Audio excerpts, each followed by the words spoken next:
Every day I wake up waiting out the door. Nintendo news I can't ignore. Hovering my finger on refresh, repeat. Searching for the leak, my heart's gotta beat. My body is ready for Switch 2. Can't wait much longer, what about you? Standing in line just to hear something new. Nintendo, come on, give us a clue. Rumors flying, but nothing confirmed. It's been a mystery, my patience burned. Gotta level up with my imagination in this endless game and stimulation. Whoa, my body is ready for Switch 2. Can't wait much longer, what about you? Standing in line just to hear something new. Nintendo, come on, give us a clue. All we want's a peek, a hint, or a sigh. Just a little nod won't make us cry. Joy-Cons at the ready, hearts in sync. Nintendo dragging on, making us think. We've been resetting time and time again. Our love for Mario, it never ends. Zelda's gathered from the nether horizon. This weight is harder than fighting in a stake. My body is ready for Switch 2. Whoa, 2. Can't wait much longer, what about you? About you. Standing in line just to hear something new. Nintendo, come on, give us a clue.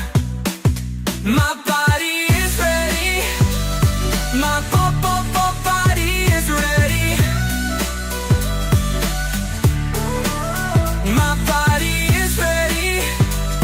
My body is ready for Switch 2.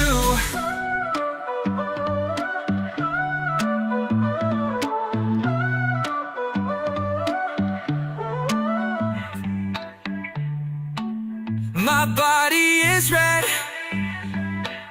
My body is red for Switch 2.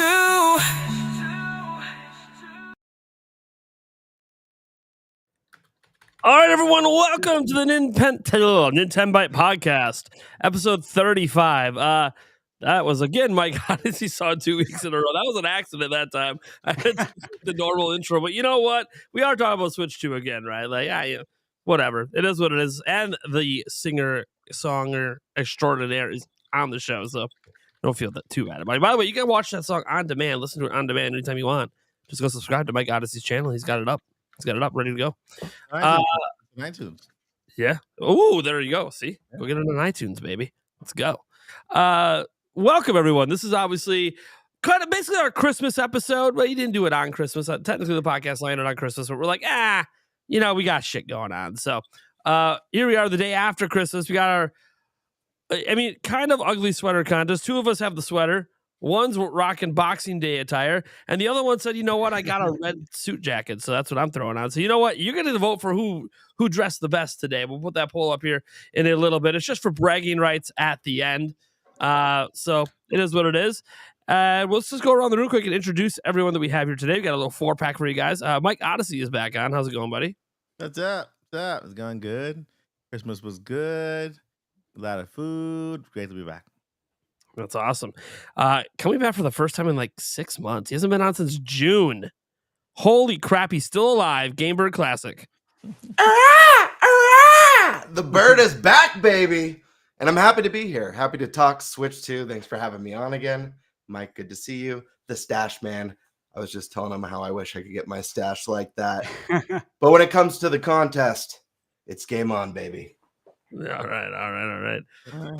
Man, I didn't even do pantalones, and I'm already dropping the Matthew McConaughey. Understash Gaming, how we doing, man? Excellent. Very good. just like Mike said, it's been real busy. Had hosted Christmas Eve, hosted Christmas back to back. One side of the family, the other side of the family on Christmas. Just been busy, man, getting ready for all of that. Supporting the lady with all the baking and the cooking, doing a lot of dishes, putting a lot of lotion on my hands afterwards because I'm using so much soap, man. No, for real, like your hands start cracking, right? So Yep. it's just like, oh my God, just nonstop cleaning. But that's over now and I'm ready. I'm ready for 2025. Right? We all are. Our bodies are ready. Oh, baby. The first of the year. Holy crap. Yeah, we're almost here, man. Our Dude. next episode is Is- on New Year's Day, right? Yeah, New Year's Day night. Yeah. Damn. Yeah, it's crazy. Wild. So, yeah, just excited, man. That's where I'm at right now. I'm still playing Metaphor. I came very close to being able to beat it before Christmas, but I had to lock in on everything else. Oh, sure. So I'm about 130, I think 130 hours in right now. Damn. You're going to beat There it you before go. the new year? Yes, Okay. I know the goal was by Christmas, but the game's long. What are you going to do? it is long, and I just decided I gotta do my part some more. You can't just ignore the family forever and just put it all on the wife. Yeah. All right. And you guys know who I'm at this point. I'm Nathaniel Rufflejance, a.k.a. Nintendo Prime. Couple notes before we started the show. No Nintendo Talk this week. It just has more holiday stuff going on. It happens. It's that time of year. Totally understandable. And this is on an odd night anyways. And unfortunately, Eric is not here, and he probably won't be on next week. And I don't know when he's going to return. He is dealing with a death in the family. His grandfather passed away on Christmas Eve. So he's been having a very, very hard time. So I just want to throw that out there. And as for everyone in the chat yelling edibles, I already took it. I took it like 20 minutes ago. So yeah, the Christmas stream yesterday went a little wild, and then edible got earned for the podcast. So I'm already flying a little bit. And we only have 2 hosts this week, so I got to host 2 topics. This is going to be fun. Speaking of the topics, Thunderstash Gaming, why don't you go ahead and snag one here? I will take what gaming / work related goodies that we got for the holiday. Oh, look at that. That's a great one to start out with, It is a baby. good one. Gosh, here. I will take. All right, let's stick with the kind of theme here. What was our favorite Nintendo game in 2024 and why? And we're going to be grading Nintendo's year this year. Kind of an interesting year for them in 2020. Okay. And Stash, what do you got for the next? Well, I mean, I got to keep it the tradition. Okay. So that means I'm going to take dealer's choice, and I don't know what I'm going to do yet. That's all right. You got time to figure it out. Yeah, exactly. So I'll go dealer's choice and give you the Switch 2 rumor roundup because there's a lot of them. Dude, yeah. I got the Switch 2 rumor roundup. You guys already see some of the stuff in the title. We got a potential reveal date. We got photos of stuff. A brand new one today as well about who might be making the commercial music, the trailer music for the reveal, or at least one of the commercials or something. I don't know. We'll get into that as well. Dude, there's a lot of stuff happening as we get closer and closer to the reveal that I fully believe is next month based on what I was told, but we'll see what happens. Maybe it'll be like what Mike said. It'll be an announcement of a reveal. That's what he said. That's what Mike said last week. Well, I don't know. We'll see what happens. Yeah. February 4th investors meeting. We'll see what goes down. Remember that last investors meeting, there was no reveal yet, and Nintendo still gave us Switch 2 news. Yeah. I mean, Nintendo's ready, baby. They've been ready. As the song says, my body's ready for Switch 2. Speaking of that, let's go over to Thunderstash Gaming. And what are we talking about right now? Okay, so Christmas. What did we get for it? Now, at my age, I don't really get Christmas gifts like video game Christmas gifts. I don't know about you guys, but I think everyone's kind of thrown in the towel on that. And they've decided that Steve's probably going to buy whatever he wants that's video game related. How can I find something that he doesn't already have that he wants. You know what I mean? Like, so I'm tough to shop for when it comes to that. But I did get myself something. Okay. So thankfully this came in on the 23rd from DHL. This came from China. And I had to wait quite a while for this. And I was surprised to even get it. So I'm actually pulling it out of its shell right now. This is the box that it came in. Mm. Ooh, a Retroid. And I'm not allowing myself to play it yet because I have to beat a metaphor first. I have to have some discipline. I got to beat that and I got to do the review. And then I can work on, of course, getting this all set up. But this is it right here. This is an OLED screen. Ooh. And from everything I've seen about this, all the videos I've watched, the reviews, everything, this baby is awesome. I'm very much looking forward to getting it all set up, getting the like retro achievements set up with all the different game consoles. A game that just came out a few days ago. You guys might know about it. It takes place in outer space with a fox. You guys familiar with it? Never heard of Yeah. it. There's a lot of stars around. It's called I don't- Firefox. Firefox. Yeah, Firefox Yeah. 64. First game to use the Rumble Pack. That just came out on, of course, PC, which I don't know if you guys have seen that, I did. but I did, and I'll be playing that on this. So I'm pretty excited to fire that baby up. So that's what I got. I would say that's the main thing that I got. I don't want to count anything for Black Friday. That's pretty much a Christmas gift to me and to the community because I'm going to do some videos on that. So outside of that, I got some video game related gifts for my family. I don't know if you guys saw that Mario that it's Mario, I guess you could say doll. Is that what we call it? I mean, it's bigger than an action figure. Collectible. Yeah. Okay. Yeah, it talks. It's the one where you can move the arms and it says like 30 different phrases. What? Where? Oh, it's a Target exclusive, dude. So I need to get it. I had ordered the Mario and they sent me the Mario movie Mario.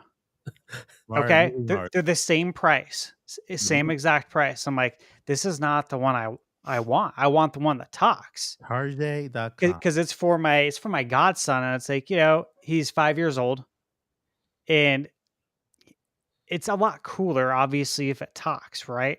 Yeah. And it makes all the sound effects, the music. So obviously, I put in another order online, Mm-hmm. and I wanted to get free shipping. So I picked up this nice Legend of Zelda Link to the Past mug there it is. Yeah, it's pretty sweet, actually. I was like, this is awesome. So actually, I guess you can count that as a video game related gift for myself. Mm-hmm. But yeah, so got him that. And then I got him the Bowser that breathes fire.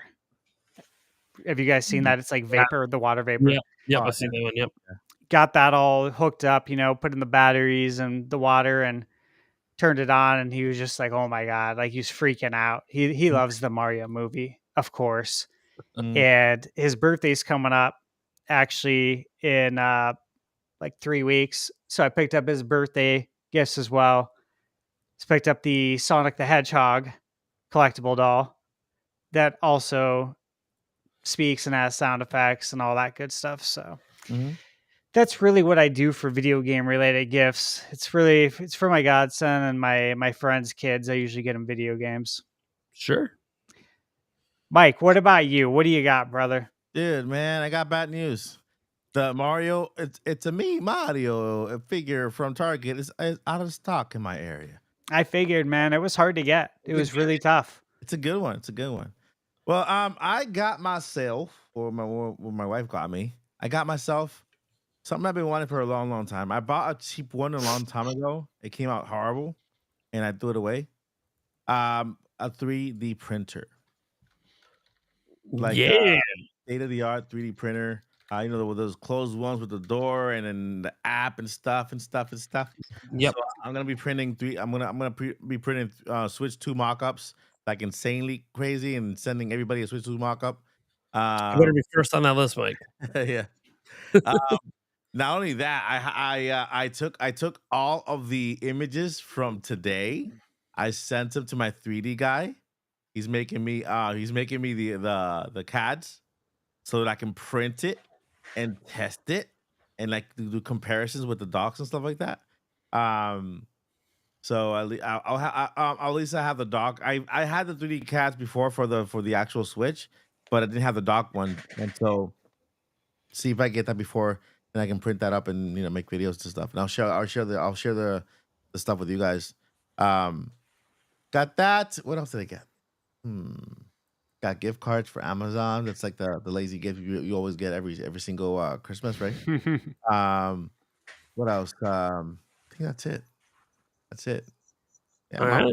I'm more. The 3D printing thing was a surprise. I like to give more than receive. I don't know how to receive things.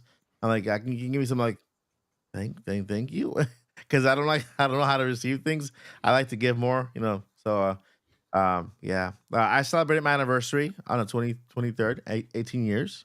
Wow. Hell yeah, dude. Congratulations. Congrats. Yeah, 18 years on the 23rd. Christmas and my wife's birthday on the same day. So I had to, it's 3 gifts: anniversary gift, and then Christmas gift, and then my wife's birthday gift.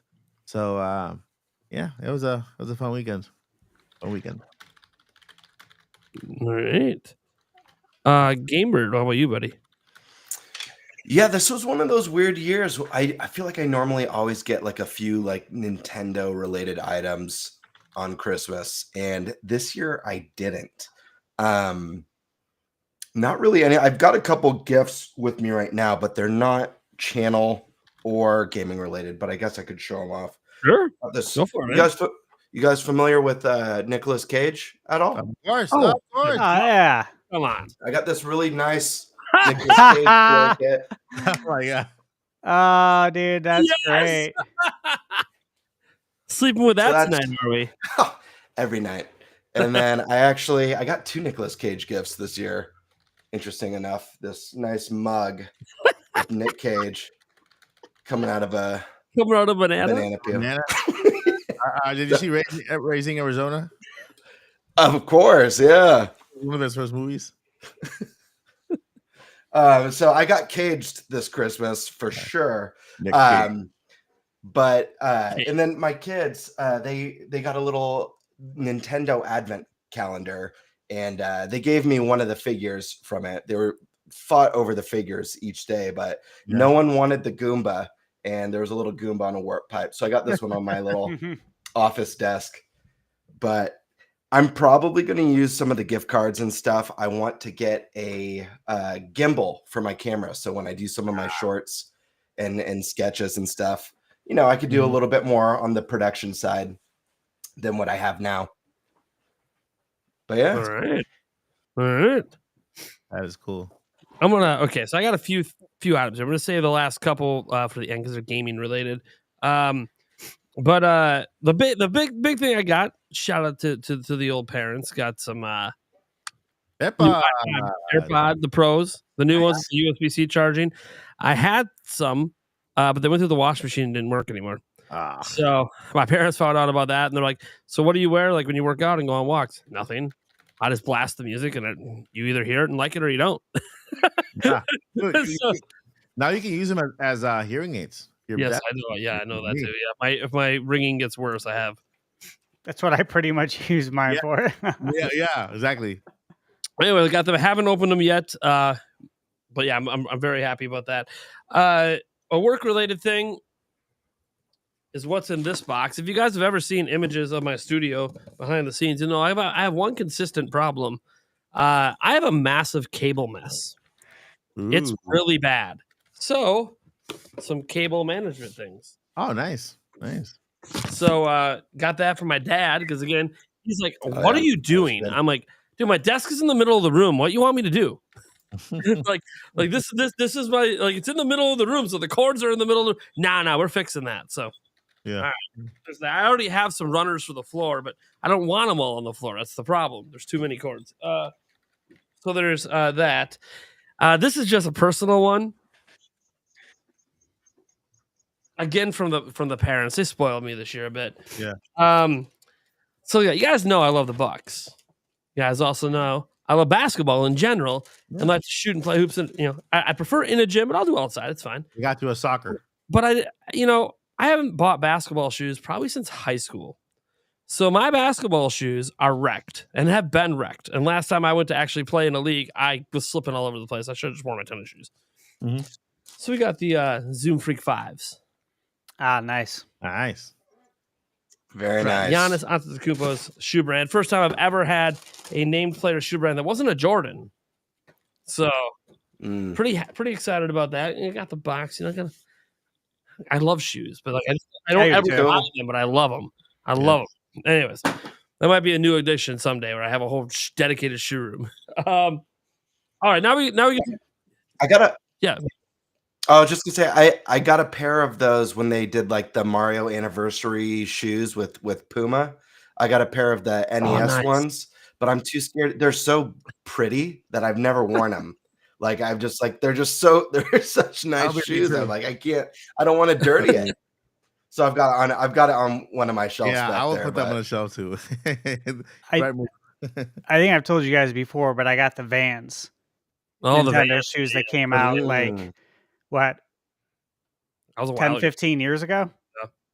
Yeah, I got a handful of them.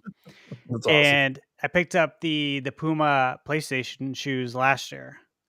I don't know if you guys saw those. I saw those, yep. Yeah, pretty sick. So yeah, I love it when they come out with video game related shoes. I used to have these Nike SBs that were Tetris. Have you guys ever seen those? There's literally it was literally the Nike SB Tetris shoes. Yeah. I'm talking like I bought these I think in 2000 probably 4. So like a long time ago when they were brand new. Wish I could get those again. Yeah. All right, so I got 2 more items. One was kind of a surprise. I mean, I knew it was probably coming. It's for a sponsored video, but it literally arrived on Christmas. I didn't even realize the packages get dropped off on Christmas. So I don't know what was going on. But I'm using it right now. It is the Nixie GameCube themed. Oh, yes. So I'm doing a sponsored video on this. If I like it, I can tell you right now, I do like it so far. There's a bunch of other accessories in the box. It doesn't come with a wrist rest. So that's something I'm gonna have to buy, which is fine. Not all keyboards come with them. But I do that is something I do need for any sort of mechanical keyboard because there's a little height to them. Yeah. So I'll buy that separate because I want to make sure I have that before I do the review because I don't want to be negative to them because they don't have one. That's not like a standard thing. Not all keyboards come with a wrist rest. So I'm gonna try to find myself a GameCube. Yeah. There we go. Yeah, I'm going to try a GameCube themed wrist rest if I can to kind of go along with it. I'm sure there's one somewhere. If not, there's at least a purple one. I can maybe purple match it, but pretty excited about it. It's a mechanical keyboard. It's very quiet, so I got to see what switches it's using, and I'm pretty excited. I needed a second keyboard anyway, so it kind of just worked out. It's wireless, also wired, so you can do it either or. So that is awesome. I have to install the software. So like the volume doesn't work right now because I don't have the software. Oh, you got the 8-bit though? NES. Yes. I love it. Yeah. I love it. So I'm pretty happy with this so far. Just gotta get the wrist rest and then I'll install the software and figure out what some of the unique features it has. Anyways, that being said, it's just really cool that every time I come in and I do my live streams, here I'm sitting here, I'm like, dude, I got a fucking GameCube in front of me. This is sick. That's so rad. It literally just feels like it. Like, come on, the arrow keys are the C buttons, baby. They're yellow. Oh man, I love it. Anyways, but that was like a surprise. That's for a sponsored video. Not really Christmas, but it arrived on Christmas. Now, my grandmother, bless her soul, gave me, the traditional gift card sort of gift, right? So today I had to go use it. And this is where you guys might know what my favorite franchise of all time is. And I just feel like, you guys know I have to wear hats. And the problem is all my Zelda hats are wrecked. So I had to get some new ones. Mhm. So we got this all black edition. Nice. All black edition. And then for the first time ever, I don't know what I'm going to wear it with. Probably some Bucks gear. But we got a nice green one as well. I like that. Oh, yeah. So I'm pretty excited about that. That is thanks to the old grandma. So thank you so much, grandma, for the gift card. I was able to buy stuff I actually want for once instead of stuff I need. So that was that's I'm not used to going to stores. Like literally, I was like, honey, I should probably use this gift card and like put gas in the car or something. She's like, I swear to Christ, if you use a gift card from your grandma for Christmas for gas, Mhm. I'm going to strangle you. Buy something for yourself. She didn't give you a gift card to put gas in your car. Yeah. I'm like, what? Fine, I'll buy myself something because I literally never buy myself stuff. You guys might think because all this stuff, dude, all these decorations are like from my parents' house. They leave once we get to January 1st. I don't buy jack shit for myself. So, yeah, this is awesome. So I'm very happy to get those Zelda hats into the mix. Every hat I have, by the way, has been gifted to me. Outside of this box set, I did buy this one because it went with the sweatshirt. But again, that was with a gift card. It was a gift card for a store. I didn't have a choice. I had to spend it at that store. All right. That being said, yeah, I think that's it. I don't think we have anything else to really talk about in terms of the holiday season stuff here for what we got. No games this year, guys. Sorry. It's one of those things that when I'm a YouTuber and I play as many games, I kind of just buy the games when I need them or want them. Yeah. So people don't really gift me that kind of stuff. I tell them they can give me Amazon or GameStop gift cards and stuff or eShop cards, and they just never do. They figure, but Nate, you just buy everything anyways. I'm like, well, yeah, but you can help me buy future things. Right. Like you can give me a GameStop gift card that I could totally use to help pre-order Switch 2. Yeah. Well, that's all right. Oh, you know what? I did get one other thing. It was a gift though that I gave. Okay. To my lady, got her the My Sims cozy collection. She loves the Sims, so she was super excited about that. Of course, awesome. I think she's actually playing right now. All right. I guess we can get into our next topic, and this is the kind of the one that rounds out the years. This is also doubling as our final podcast of the year. So what was our favorite Nintendo game in 2024 and why? And then we can grade Nintendo. For me, like the choice is obviously it's Echoes of Wisdom. I love Zelda. It is what it is. That's my favorite Zelda. Like not my favorite Zelda game, but my favorite game to come out this year. Nintendo had I say that because my game of the year is actually Emio. Famicom Detective Club. Where's Emio? I really enjoyed that game a lot, and I rank it higher than Zelda, but I can't put Zelda below anything if I'm going to talk about my personal favorite, even though I do like Emio better. So it's very weird that I'm picking Zelda, but I don't care. Shout out to Emio. Just pick them both. Tie them at the top. I don't give a shit. The rest of the year, I thought, just to kind of give a grade, this is obviously a down year for Nintendo, I would say, overall. Just because they didn't have their big guns. They had Zelda and they had Mario Party. Those are notable, but it was a top-down Zelda, and it was also the third Mario Party this generation. Granted, to me, the best of the three, but still the third iteration, right? So it's not as exciting that third time around for a lot of people, even though it is, again, the best Mario Party, I think, on the system. That being said, you had Princess Peach Showtime. Obviously, we had the Famicom Detective Club ports at the beginning of the year. We had or the remasters. No, it wasn't. Those wasn't the Famicom Detective Club. It was a. Now I'm forgetting. I just had it at the tip of my tongue. There was some 1 and 2 collection at the beginning of the year. The Recollection. Yeah, the Recollection. Yeah. Yeah. So we had that. Obviously, guys, we had 1,000 Year Door this year. And so there was a number of really solid games, but this was the year that Nintendo really relied on ports and remasters, and then a few new games. The new ones mostly being Princess Peach Showtime, Echoes of Wisdom, and Jamboree. Those were the 3 really big new ones. And then we had Endless Ocean, obviously slip in there. And then one more. I was just talking about Emio, Famicom Detective Club. Everything else is kind of like ports and remasters. Yeah. So none of those, by the way, are like big games. Like none of them outside of Mario Party was going to sell over 10 million. Which is crazy that we're talking about like that's a standard, but this generation with Nintendo, that's a standard. Yep, that's a big game for Nintendo. You sell less than that, you're like a middle of the road game for Nintendo. Not a bad thing, but Nintendo's had a crazy gen. So I would say that this to me, is probably the worst year for Nintendo Switch, but also an understandable one. Like I'm not as harsh on it because they announced the successor's coming this year. They announced that back in May. They said it's coming in 2025, or at least there will be an announcement for it by the end of the fiscal year. So we know that. We're pretty sure that it's for sure coming out next year. So that means that this is a transition year. Nintendo's already publicly talking about the system. They're talking about backwards compatibility with the system. So with all of that considered, this is the best transition year Nintendo's ever had. Because Nintendo usually has nothing. You remember what their big game in 2016 was? Yeah. Color Splash. A Mario Party. And then the biggest news was, besides announcing the Switch, was we have discontinued the Wii U. So funny, right? That was the fastest continue ever. Yeah, I mean, I know there's an NES Classic, and they tried to make up for it in other ways, but the point is Nintendo is really bad with transitions. They do not give us a bunch of games, and you know what? We've had a game every single month. We just had Fitness Boxing 3 in December, so like they've given us a game every month.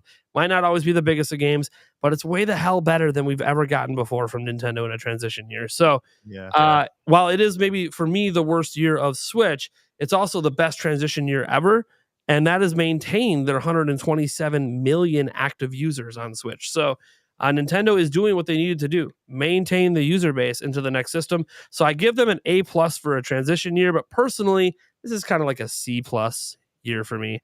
But hey, Echoes of Wisdom and Emio, they're carrying the load for me right now. Yeah. Love those games. It's still good. So Mike, what are you thinking about this year? Dude, I mean, I agree with you that it is the best closing any console. I think any console has ever had. I feel Nintendo Challenging PlayStation on that. PlayStation's got some banger close years. I'm challenging gaming altogether. Everybody, PC, even PC. Might be a little bias in this statement. I'm one first party game every single month for an entire year. PlayStation is not doing that. Xbox is not doing that. PC, of course, is not doing that. Sure. But PlayStation, and I think wasn't PlayStation 4's final year before PS5 came out? Did they have like Last of Us something? And then they had we had GTA 5. Yeah. We know that was back in the 360. God, that was even the generation before at the end. No, they also had Ghost of Tsushima. And I think there was one other. They had like 3 really massive games come out right before PS5 came out. That's why I'm like, those would be like system selling kind of games, and they dropped when the new system's coming. I mean, Nintendo for its last year to go ahead and break the rule and say, you know what, I'm gonna give you a playable Zelda this year.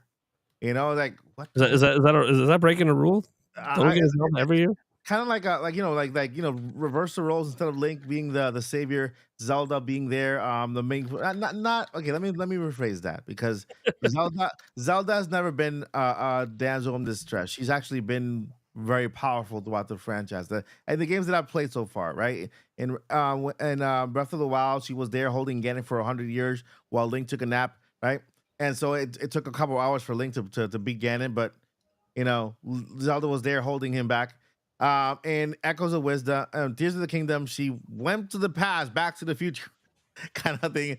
And, did her thing over there. She turned into a dragon and sacrificed herself while Link over here took a nap. And then, of course, now in Echoes of Wisdom, was her very first game where she was a protagonist.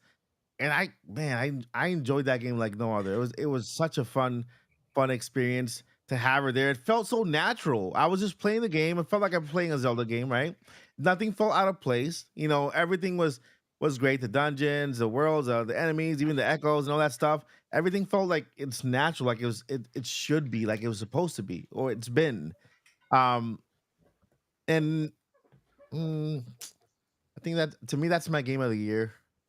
Let me see. I'm looking through the list here to see if I can find anything else. Yeah, I Yeah, just off the top of my head, I was like, man, they had a lot of games come out. Just none of them were like super exciting for me. You know? yeah, they did. I think the most exciting one for me, other than Zelda, was Paper Mario Thousand Year Door, just because I didn't play it before. To Mm, me, it was a new experience. all new experience. Yeah, great Yeah, as an experience. and not only that, but also another new experience for me, a brand new experience for me, just because my disability, I don't play games on handheld mode. Is Mario and Luigi making its Mm, debut on the big screen, right, for the right. first time on console rather than mobile.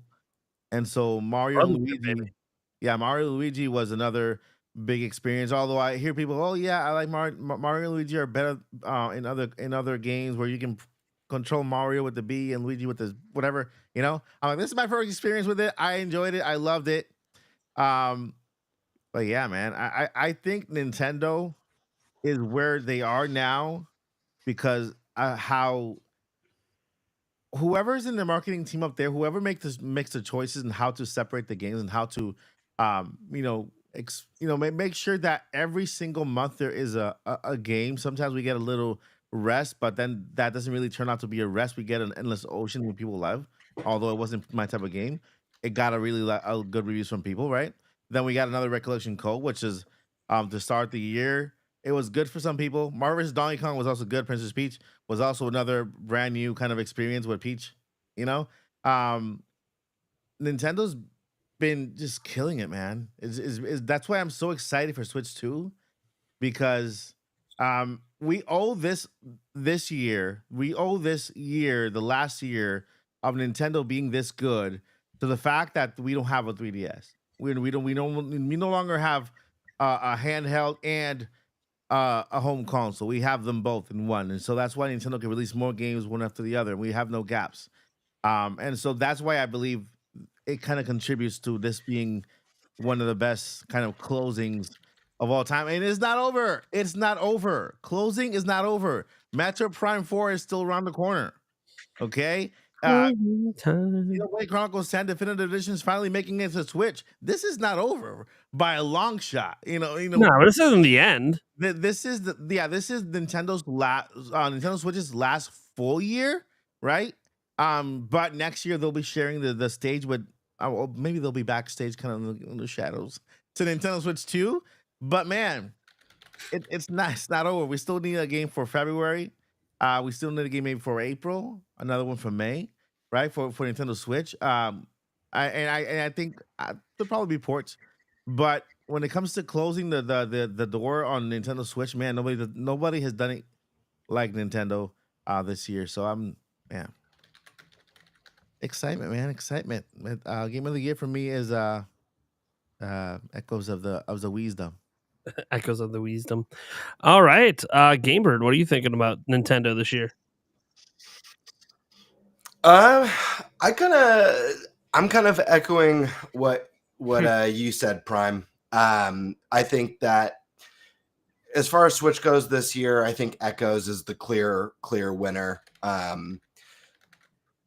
It's a great game, but there was also, throughout the year, a lot of ports, a lot of stuff that, not everyone's played before, but a lot of us have played once or twice. I love like Thousand Year Doors, one of my all-time favorite GameCube games, easily. So that's a close runner-up for me, even though I've already played the game through a few times. Being able to revisit that, see how beautiful it looks with like the new lighting and the more clean paper textures on more modern hardware was just a joy.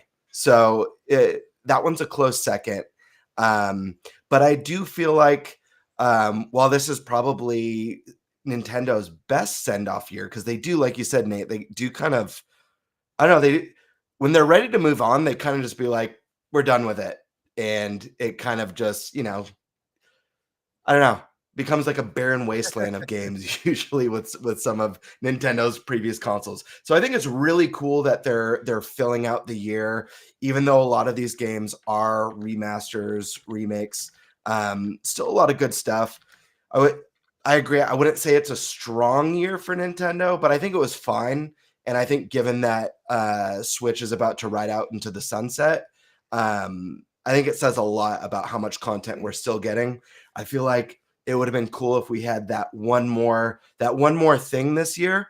And it doesn't have to be a new huge experience, but maybe if like Xenoblade Chronicles X remake had made it into this year somehow, like I think that one more extra thing would have just elevated this year to be a great kind of final year, even though we do have some releases bleeding out into next year. But definitely Echoes of Wisdom for me. I'm a Zelda fanboy. It's my favorite series of all time. So anytime a Zelda game comes out, it's like, even bias aside, the games are just so good and so inventive and creative that it's really hard for me to pull any enjoyment more from another title. Although I will say some of my gripes with Echoes of Wisdom, small little tangent, I also felt this in Tears of the Kingdom as well as Breath of the Wild. And it's one of the reasons I know none of the rumors are really, except for one theory, none of the rumors are really pointing to this with Switch 2. But a little bit over a year ago, I was championing for Switch 2 to somehow bring back dual screen, kind of a Wii U type, not gimmick, but feature.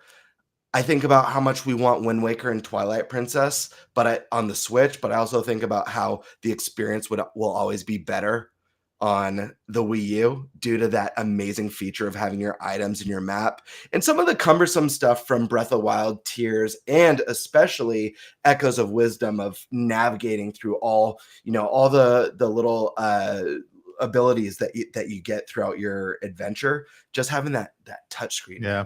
But I do love how that game kind of was a little bit more of a hybrid blend between old Zelda and new Zelda. That felt really good because I've been, I love the new direction of Zelda, but I do feel like they've left behind some staples that definitely weren't broke. You know, your classic dungeons with the mini bosses. We got closer to that in Tears, and obviously we got something a lot like that in Echoes of Wisdom.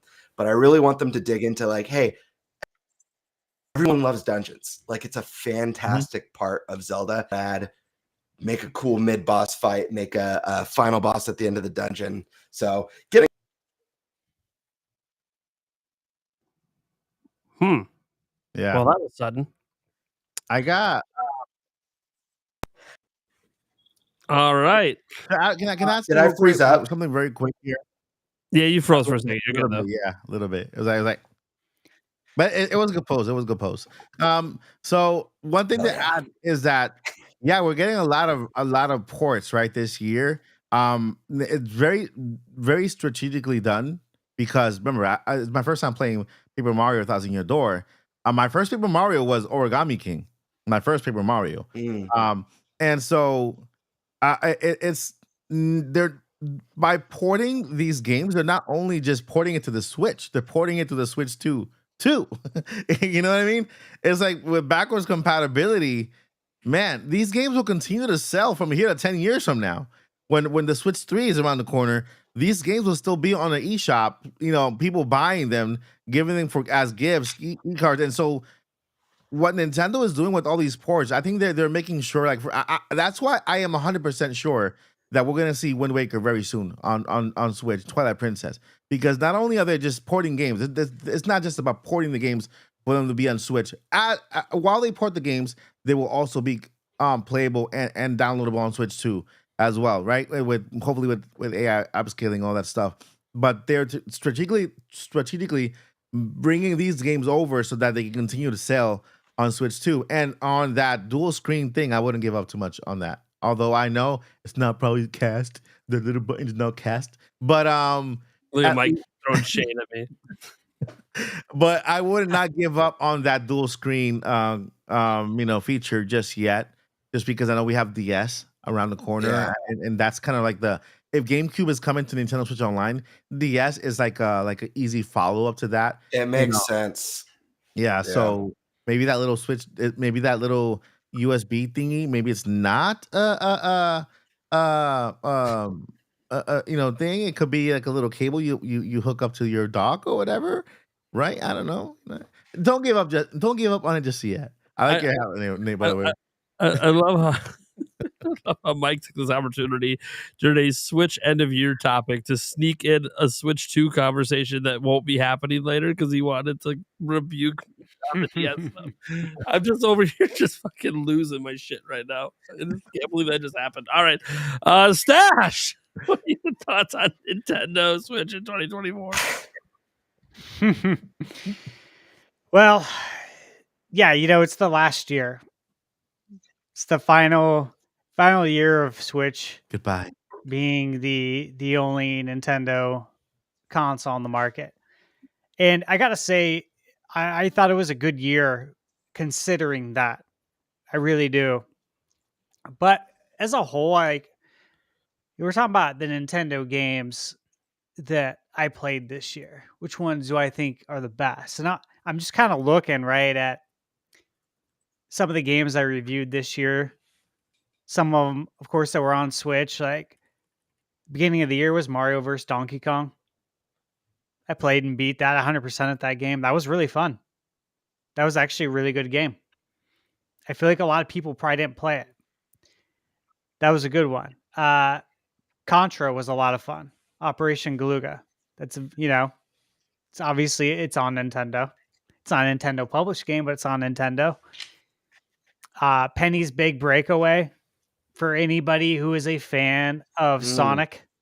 That was a cool game. Yeah, that was a lot of fun. It was made by a team of developers from, what was it?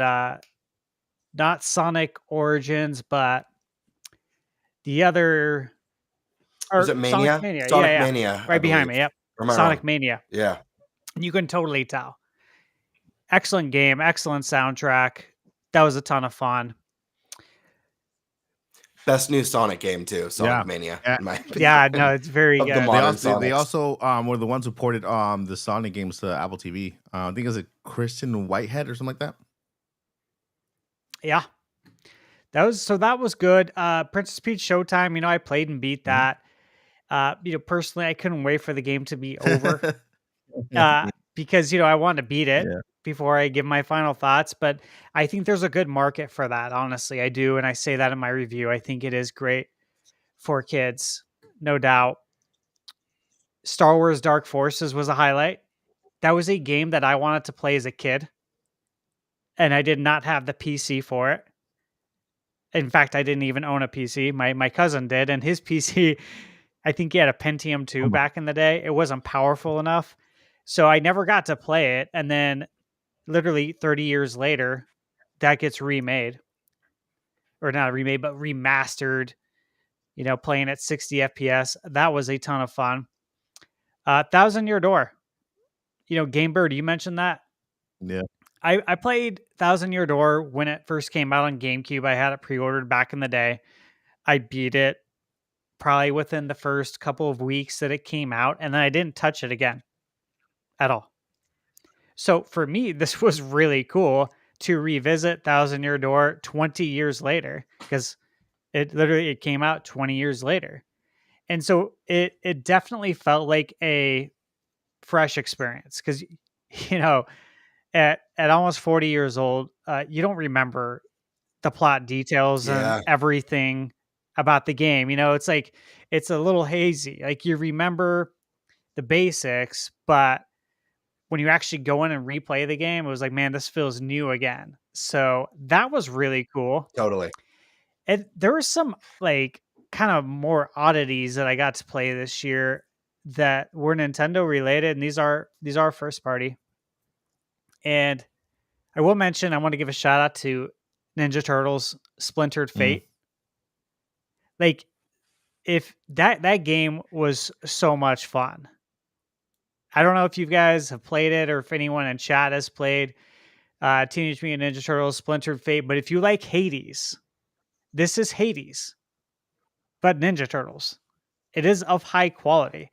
It was an Apple Arcade exclusive. Yeah. And it came to Switch, and I believe it's on PS5 and Xbox now, and they have DLC coming early 2025. And I follow them on Twitter. This company, they've already mentioned that a sequel is in the works. Super- So I'm super- actually legit excited about Super that. Mega That Evil game was very good. Nintendo World Championships, guys. Well, come on, man. Yeah, I didn't care for that one. That's my era. This is those are the games I grew up with the Too NES. easy. Too I had a easy. lot of fun with it though. I had a good Were you time with number it. one on the leaderboards, Mike? Yeah, because I play on myself by myself because I'm number Yeah, just against yourself. Got it. one. I thought it was cool. Like, I don't speed run games. I enjoy games, right? But the name of the game with Nintendo World Championships is to speed run it, Yeah. right? And so if that's the name of the game, I'm going to try and do it. And 100% it, and I did. And it was a lot of fun, actually. It was a good challenge. It was a nice throwback. I think another real big highlight, and again, this is unofficial, guys, but playing A Link to the Past on the Super Nintendo CD. So it's the MSU one. That was amazing, playing A Link to the Past again, revisiting it with, I think it has over 130 different songs that are fully orchestrated from Zelda, put into A Link to the Past. And like re-experiencing that again and playing it on my 150-inch screen in surround sound and just taking my time and like kind of soaking it all in. That was a really nice experience, legit. That was really cool. Now, a couple other highlights for Switch. That Castlevania Dominus collection. That was awesome, man. That was very unexpected. Those DS games are so good. So I was happy to see that. Plucky Squire, that was another real highlight. I know Eric would say the same thing if he was here. Yeah, he told me it's his favorite game of the year. Yeah. And so good. I'm glad I mentioned that because that would be for Eric. And, I reviewed that game. I absolutely loved it. I played it on PS5, but it's obviously on Switch. I got the platinum on it because I enjoyed it so much. Mario and Luigi Brothership. I do want to give a shout out to that. And I will always say that there's that game is nowhere close to a 5. It got a 5. It was a 5, right, on IGN. So Yeah. unforgettable. And again, I think we've said this before on the podcast. It's like one person at IGN reviewed it. You know what I mean? So you kind of have to like go around and watch multiple reviews Mhm. to get a good idea of if this is a game you're gonna like. If someone gives it a 5 out of 10, it's like, come on, you got to look around a little bit too, because that was definitely out of left field. The Sonic X Shadow Generations was very good. That was a highlight as well. But ultimately, guys, I think we all know what my favorite game was on Switch. Punch Out. But I had to give a shout out to everybody else first. Yeah, Punch Out was great, of course, but Echoes of Wisdom, no doubt. Easy. I loved it. I would say my second favorite game of the year that was a first-party Nintendo title would have been Mario and Luigi Brothership. So far, I still need to finish beating it. But that has been a great game. And Mario vs. Donkey Kong was actually a lot of fun. That was a good time. So I think for it being the last year, this has been really good. Yep. We never expected to be getting a 2D top-down Legend of Zelda game starring Zelda. So now we have another outlet now. And then we've mentioned this before, right? We have the Zelda remakes. We have the flagship Zelda titles. We have the possibility of getting the 3D remasters, hopefully, or remakes. And now we have Zelda with her own series. So a lot of opportunity here to get a lot of Zelda games on Switch too, which I think is exciting. All right.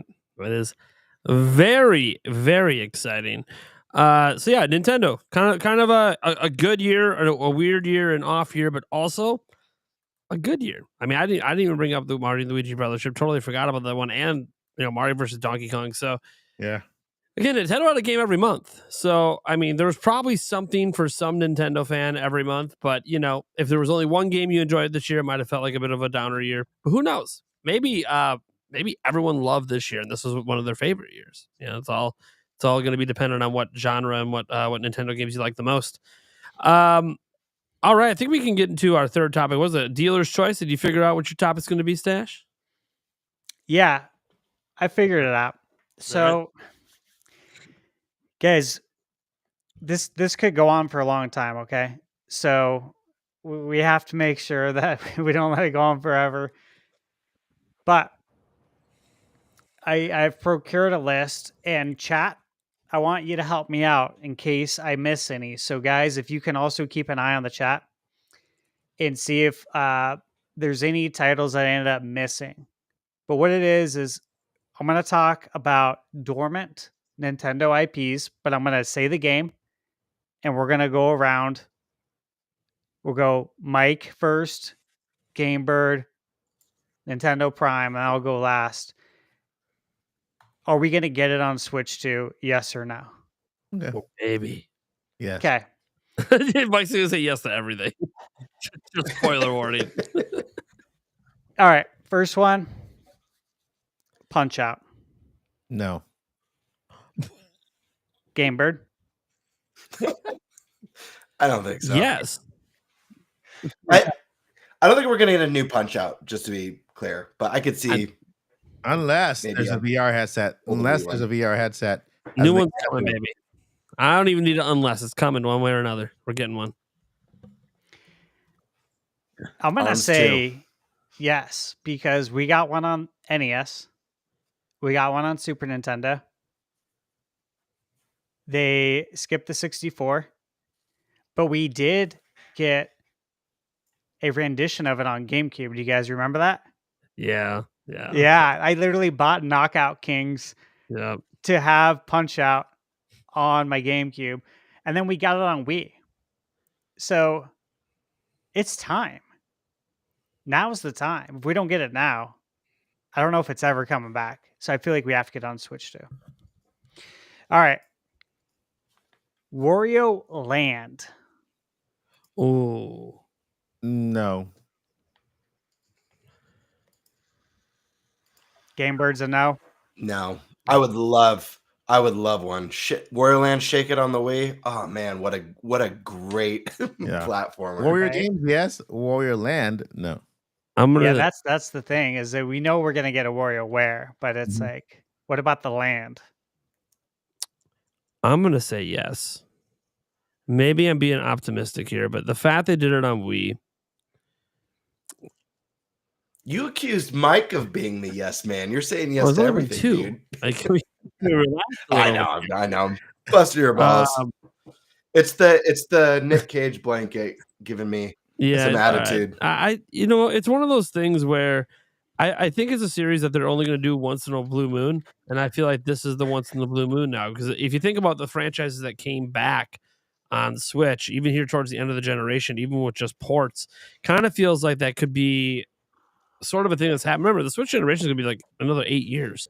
They're going to need some filler games, and I feel like that would be a nice filler game as a new land. And I'm saying new. I'm not saying like bringing back an old one. They could, but a new land game, I kind of feel like it's something they'll do once every few gens. And we didn't get one on Wii U. Obviously, didn't get one on Switch. So now it's time.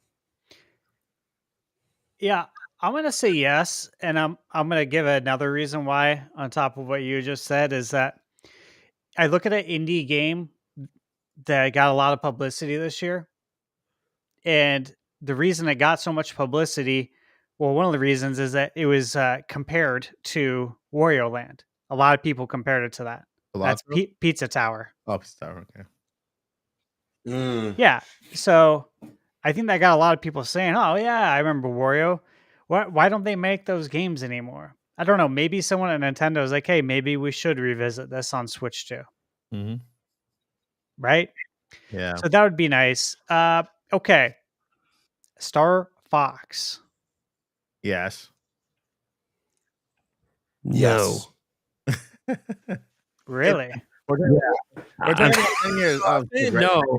I'm saying no, not because you guys said yes, because Mike said no to the first two. He's saying no because I said yes. No, that's not actually why. So here's the thing. Star Fox Zero is better than the reputation it has, but it's still not great because they focus too much on gimmicks, and I just kind of feel like Star Fox Zero also was very reliant on basically Star Fox 64, and I feel like since Star Fox 64, they've never really been able to figure out what Star Fox is after that. And it's been a long time. We've had multiple attempts at it. They still can't seem to find anything that sticks. So I kind of think they're just sort of done with it. I'm not saying there won't be a remaster or something. I'd like to see them go with the adventure route, but they clearly don't seem interested in going back down that route. So I feel like they just don't know what that series is anymore. And one of the best games in the series kind of also ruined the series in that they couldn't find any way to move past what that game did. And I don't feel like they've found a way today either. So I kind of feel like, well, we might get a remaster. I can see some remasters happening. Absolutely. We're going to get more GameCube remasters and stuff. We could see something. We could see Adventure come back. But I just don't think we're going to see any new additions to Star Fox. Can I give you a quick reason why I think it's coming? Remember that leak list that I went over for movies? Yep. Yeah. Star Fox was on there by Illumination. I've been following that list, and that list is only, of course, I shared it in the gaming genre, but it's out there with the movie genre as well. There's people who've been following the list to see what comes to pass. Already, Shrek has been confirmed, and a whole bunch of other movies there. Shrek's a given. Like, yeah, I'm saying like will go until the voice actors die, and then they will keep it going with AI. Yeah. And so Firefox again. Star Fox by Illumination is in there. I think that warrants, if that comes to pass, a Star Fox movie that could revitalize the franchise. We can get a good game out of there too. So, and we're talking about the next 10 years, guys. 10 years. Let's say the Switch 2 lands in 10 years. Anything can happen in 10 years. I think Star Fox is going to make it a Switch 2 in those 10 years. Yeah, I think we're gonna get a Star Fox. I agree that Nintendo hasn't figured out Star Fox, and Star Fox is broken. And like you said, Nate, it's too reliant on Star Fox 64. The on-rail shooter just doesn't do it anymore, at least in the sales department. And I think Nintendo has found a lot of success with reinventing games. You know, Zelda's a great example of that. Is, you know, they kind of broke it apart and then rebuilt it with a new concept to wild success. I think Star Fox lands in that. I think the fact that we're getting Metroid Prime 4 even is enough to say a new Star Fox is in the cards. I just think it's not going to be anything like 0 or 64. I think it's going to be reinvented. I don't know if they'll go the adventure route, make it maybe a little more like Ratchet and Clank, but with a stronger emphasis on space battles, and maybe the land stuff is kind of a smaller piece in the puzzle. But I think that, you know, some of the smaller series or even series that were already big have seen great success with the success of the Switch. If Switch 2 is successful as a lot of, you know, some of the early analysts are predicting it to be, it's a great opportunity to bring back something old, but make it new, make it fresh. Be like, this isn't the Star Fox that you remember. This is the new Star Fox of today. But we'll see. I'm going to say yes. I think it's coming back in some way, shape, or form. Whether it's a remake, a remaster, or something completely different, I do think we see Star Fox on Switch 2. I just don't know in what form it's going to be. Because again, I'm not confident that we're going to continue, you know, being up there in space. I just don't know. I don't know if there's a big market for that either, outside of Star Wars. I mean, you think about the games that are flying these days. There's not a lot of them. Yeah. I don't know that they sell very well outside of Ace Combat. And I don't even know how well that sells. I don't even know the sales numbers. All right, next. Golden Sun. Ooh, no. Okay. The last Golden- one we got was man. on DS, right? Yeah. It's been I'm gonna say yes, but I don't know. I could see Golden Sun coming back as kind of that fits into that HD 2D type or some more smaller scale art style, pretty kind of nostalgic. I could see it coming back. so like my mind's telling me no, but my body's telling me yes. Look, I really HD 2D brand new would be sick. Even a remaster would be sick. I truly don't think it's actually going to come back. I think they're kind of done with the IP, but I mean, I want it. So my final answer is maybe, because I just want it that bad. All right. I'm gonna say there's a possibility we could get it as an HD 2D title. Mm. It is such a great candidate for I that. think so. And when you mentioned that, I was like, okay, yeah, HD 2D, I could see that. That would be a great way to bring it back and introduce it to the modern audience. All right, here's a kind of a deeper cut. Chibi Robo. Nah. Last one was on GameCube. Did No, we get one on Wii? we have one on. I think we had one 3DS. Wii, or I could Wait, be wrong. CB Robo, is that? Yeah, we did maybe have one on 3DS, didn't we? Let me look at the GB Robo here. I think. Remember correctly? Let's see here. The games. Let's see here. That first party from Nintendo? Yeah, Ziplash. That was the last one on 3DS. Yep. Yeah, Nintendo published it. I have never played CB Robo, so I'm gonna say no. It's not gonna make it because I'm not too interested in it. Platformer. That listens to me and stuff. You know? 95% like this video game on Google. And I care about the people who actually take the time to give a Google review. Because that means they have strong feelings about it either way. So I put some stock in that. Interesting. But yeah, no, not gonna make it. It's dead in the water. It's so weird that Nintendo hype guys just know to almost everything. What do you think, Gamebird? I'm gonna say. I'm gonna say. Thoughts right now. Man, this is a tough one. I'm gonna say no. I'm gonna say no. If Chibi Robot comes, if it comes, I think it's gonna be a much later title. I don't think it's is coming. this a anytime new soon. one or that same one?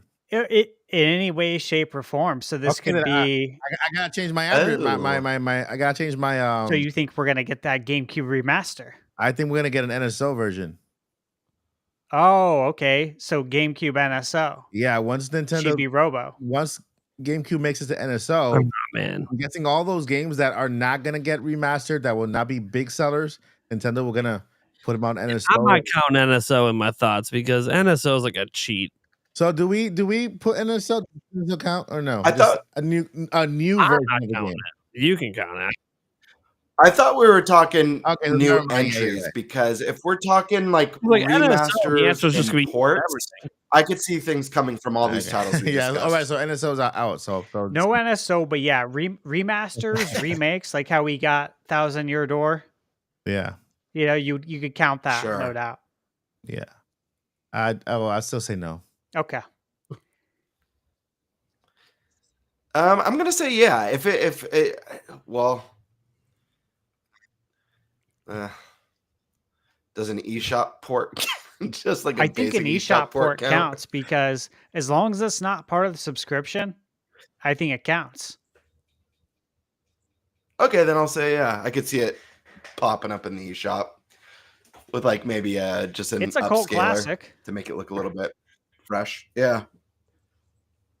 I'll say sure. I'll take Wait, a is gamble on this it a one. new one or is it the same one? Oh, remasters count? Yeah, Yeah. remaster count. I still say no. Well, why do you declare? Okay, the answer is no. Well, yeah, Ziplash was their last ditch effort to try to make it sell. It didn't work. I think they're done with the IP. Okay. It's tough. Games like this don't really get made anymore. They really don't, unless it's like an indie developer making something like this. Mm.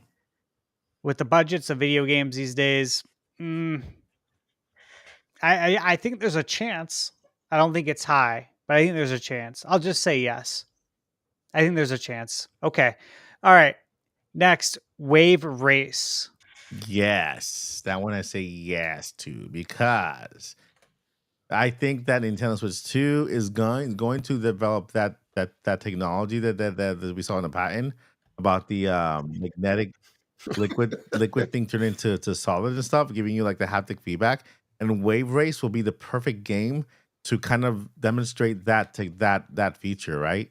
Just like, for those of you not familiar, PlayStation 5 has that the triggers that they kind of change the way they feel when you push it, depending on what you're doing.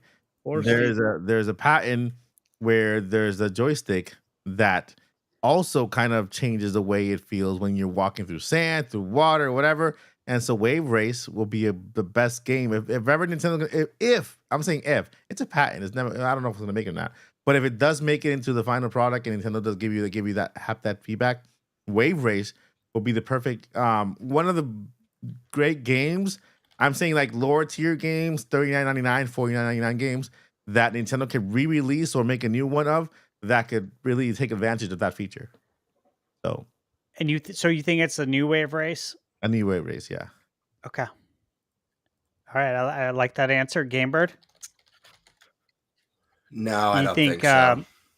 It'll be you think cool. people don't care about jet skiing like think it'll be they cool. used to in the 90s, right?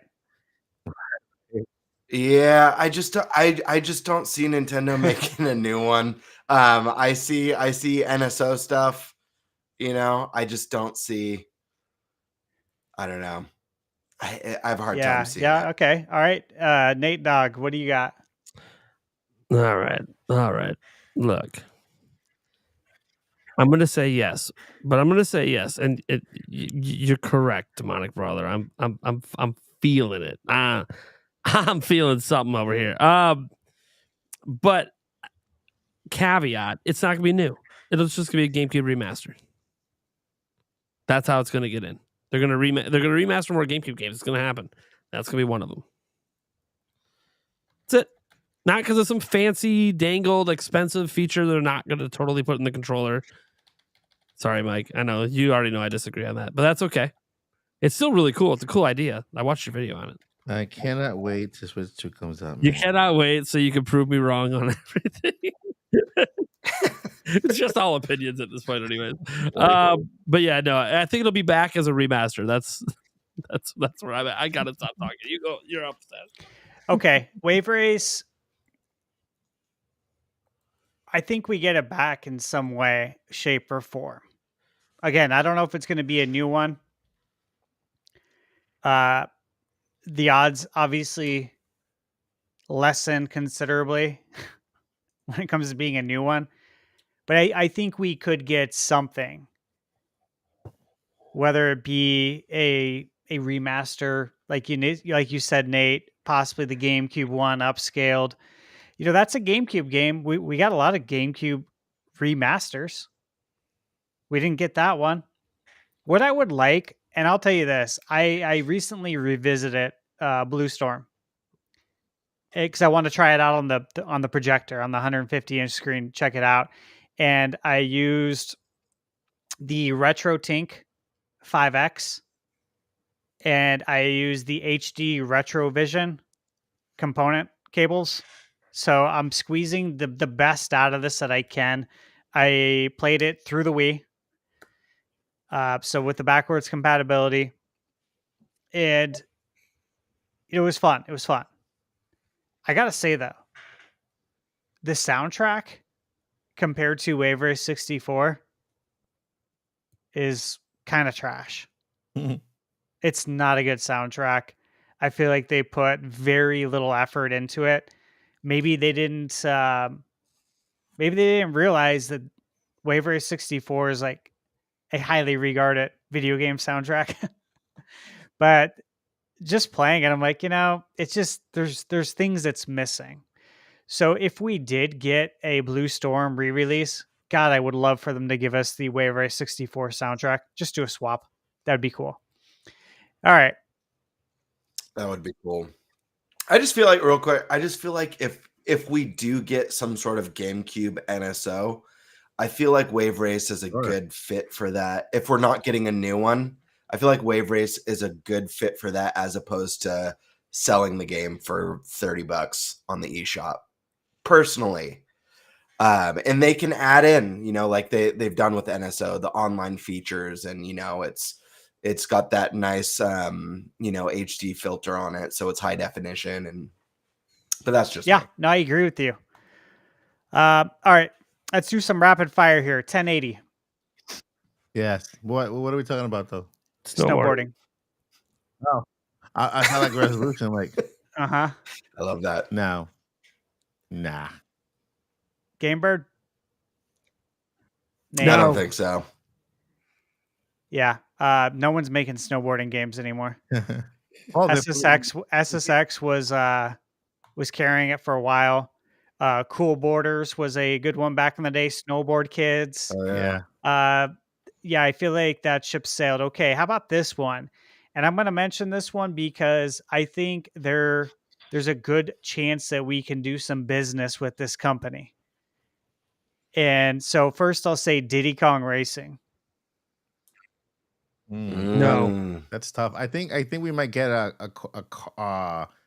track in Mario Kart 9 with Diddy Kong, featuring Diddy Kong Racing. Like those tracks have a better chance of being ported to Mario Kart 9, can give more themes and stuff, than the actual Diddy Kong Racing itself, because Mario Kart already checks all the marks. So it makes more sense to add Diddy Kong and their themes to Mario Kart. Okay, good point. Game Bird? Yeah, I agree with Mike. I don't think we're getting a new Diddy Kong Racing game.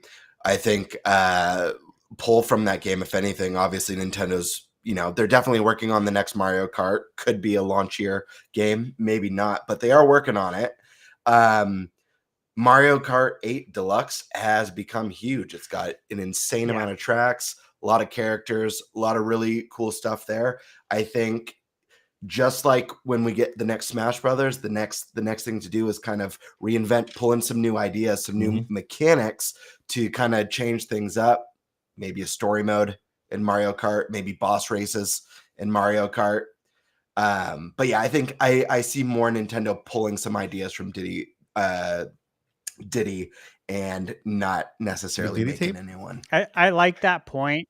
And I also don't know if we're going to get a standalone Diddy game, honestly, because of what you guys just said, though. I don't know if like they want that kind of PR to deal with. It's going to turn into a meme, probably. You know what I mean?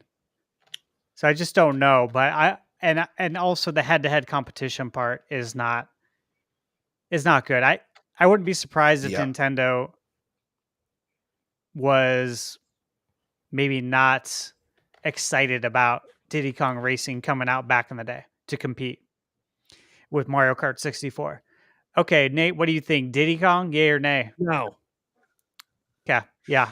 Odds are very low. Okay, how about this one? Eternal Darkness. Yes. Sorry, I skipped Mike. Sorry, I got excited for a second. It's understandable. Mike, what do you think? I'm gonna share in Game Bird's excitement. I'm gonna back it up with saying no. Okay. Cold-hearted, dude. I'm gonna say yes, remastered. Okay. I actually think it's an excellent title for a remaster. It came out in June 2002, which is just so crazy to think that, yeah, this game is, before you know, it'll be 25 years old. Maybe by then we'll get a remaster for the 25th anniversary. So maybe in 2027. I think that's definitely a candidate there. All right. Pilot Wings. Quick question. So Eternal Darkness was only was released in for GameCube, Yes. and was there any? And we almost got a spiritual successor that failed. I think it was like failed funding on Kickstarter. So if I remember it only got like that one correctly. game on GameCube. Yeah. It was one game on GameCube. It Yeah. was developed by Silicon Knights. Mm-hmm. And Nintendo ended up Nintendo published it. And if I recall, and then Silicon Knights went under. Mm. They lost a ton of money on that game to, what was it? Too Human? You remember that? Mm-hmm. And they ended up getting that's the the right Eternal one. Darkness IP. So it's Mhm. not like an original Nintendo crafted IP. Yeah. That they're just the owner of that IP now. So it would be interesting if we ended up getting a Remaster. remaster. Okay. All right. I think it's totally possible, and I think we could get a new game in the series. I'd love to see Nintendo do, not to sidetrack, but I'd love to see Nintendo do with Eternal Darkness what they did with Bayonetta, where it was looking pretty grim for a sequel to Bayonetta, and Nintendo's like, let's make it happen, on the Wii U, and I don't know. I feel like Nintendo's really good. They got their third-person competitive shooter with Splatoon. They got their platformer, their adventure game. They're filling out all the different genres. Their kart racer, their fighter. They need a good horror. Emio is really cool for the visual novel stuff, but I'd love to see Nintendo be like, you know what? We've got this really cool IP that has like a cult following. Let's bring it back. Let's make it really cool. Let's make it really good. And that game has trademarked mechanics that haven't been used in other horror titles that are really cool, but they were trademarked. So no other game is utilizing them. Do you think Eternal Darkness could be a good Souls-like game? Nintendo doesn't have a Souls game, like a Nintendo IP Souls game. I wonder if they could work with someone like a Bandai Namco or FromSoft. That'd be interesting. Okay. Cool. Often talked about, but actually, before I go to this one, let's go Pilot Wings. Do we get a Pilot Wings? It's been a long time. We did have Pilot Wings Resort on 3DS. Mm-hmm. Think so. You think so? Yeah. I mean, if it's that recent from 3DS, Nintendo 3DS, I think we could get a port for the Nintendo Switch. That's true. Gamer, what do you think? I don't think we'll get a Pilot Wings remaster or new game. I could see it. So my answer is a no, but I could see Pilot Wings as like a mini game, used in a new Mario Party or a WarioWare or whatever. But I don't think we're going to get a new or remastered title. Okay. Nate? No. Yeah.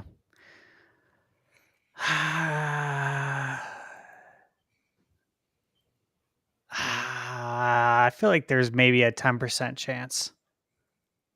Are you saying there's a chance? Yes, I'm going to say yes. I'm going to say there's a chance we get one. All right, Kid Icarus. Is he coming back? Yes. Yeah, I think so. Sakurai has already said he wants to remaster a game. So that alone is a yes. Okay, yeah. That's what Sakurai wants. I think Kid Icarus is coming back as well. And now, whether it's going to be a 3DS remaster or a new game or both, I don't know. But again, I think it's coming back. All right, Excite. Are we excited? We're going to get Excite Bike. Excite Bike? That'll be awesome. Excite Truck. Excite Truck? Anything Excite Bike. I would love to see Excite Bike, like a new one, but no. Yeah. What do you think, Gamebird?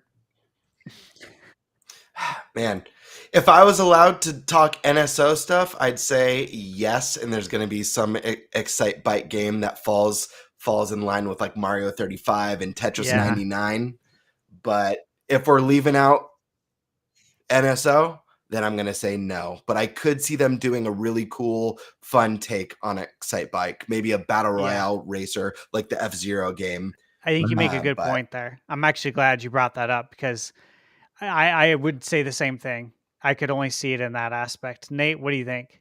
For anyone who's seen the movie Dictator, Yep. no. Just for the audio listeners, it's a no. But if you haven't seen the movie, that means Yeah, That's a really that's kill hard him off, no. take him away. They don't actually kill him; they send him to America. But but that kind of counts though, right? Because Tetris 99 is considered its own thing. I have the physical release on my shelf. So Excitebike, well, not 99, but Excitebike something NSO could actually be very fun. but will it get its own release? Probably not. F-Zero didn't. That was a Tetris thing. Nintendo doesn't own Tetris, so Yeah. That actually leads me to my next game. Are we going to get a proper F-Zero? Are we going to get a remake, a remaster, a new entry? I'm not counting F-Zero 99 as obviously as a standalone game. So we're going to get a proper F-Zero. Before F-Zero 99, I would have said no, but F-Zero 99 kind of sparked that hunger for a new F-Zero game and kind of, brought fans into it. So I'm not going to say 100%, but I'm going to give it a 30%. Yes.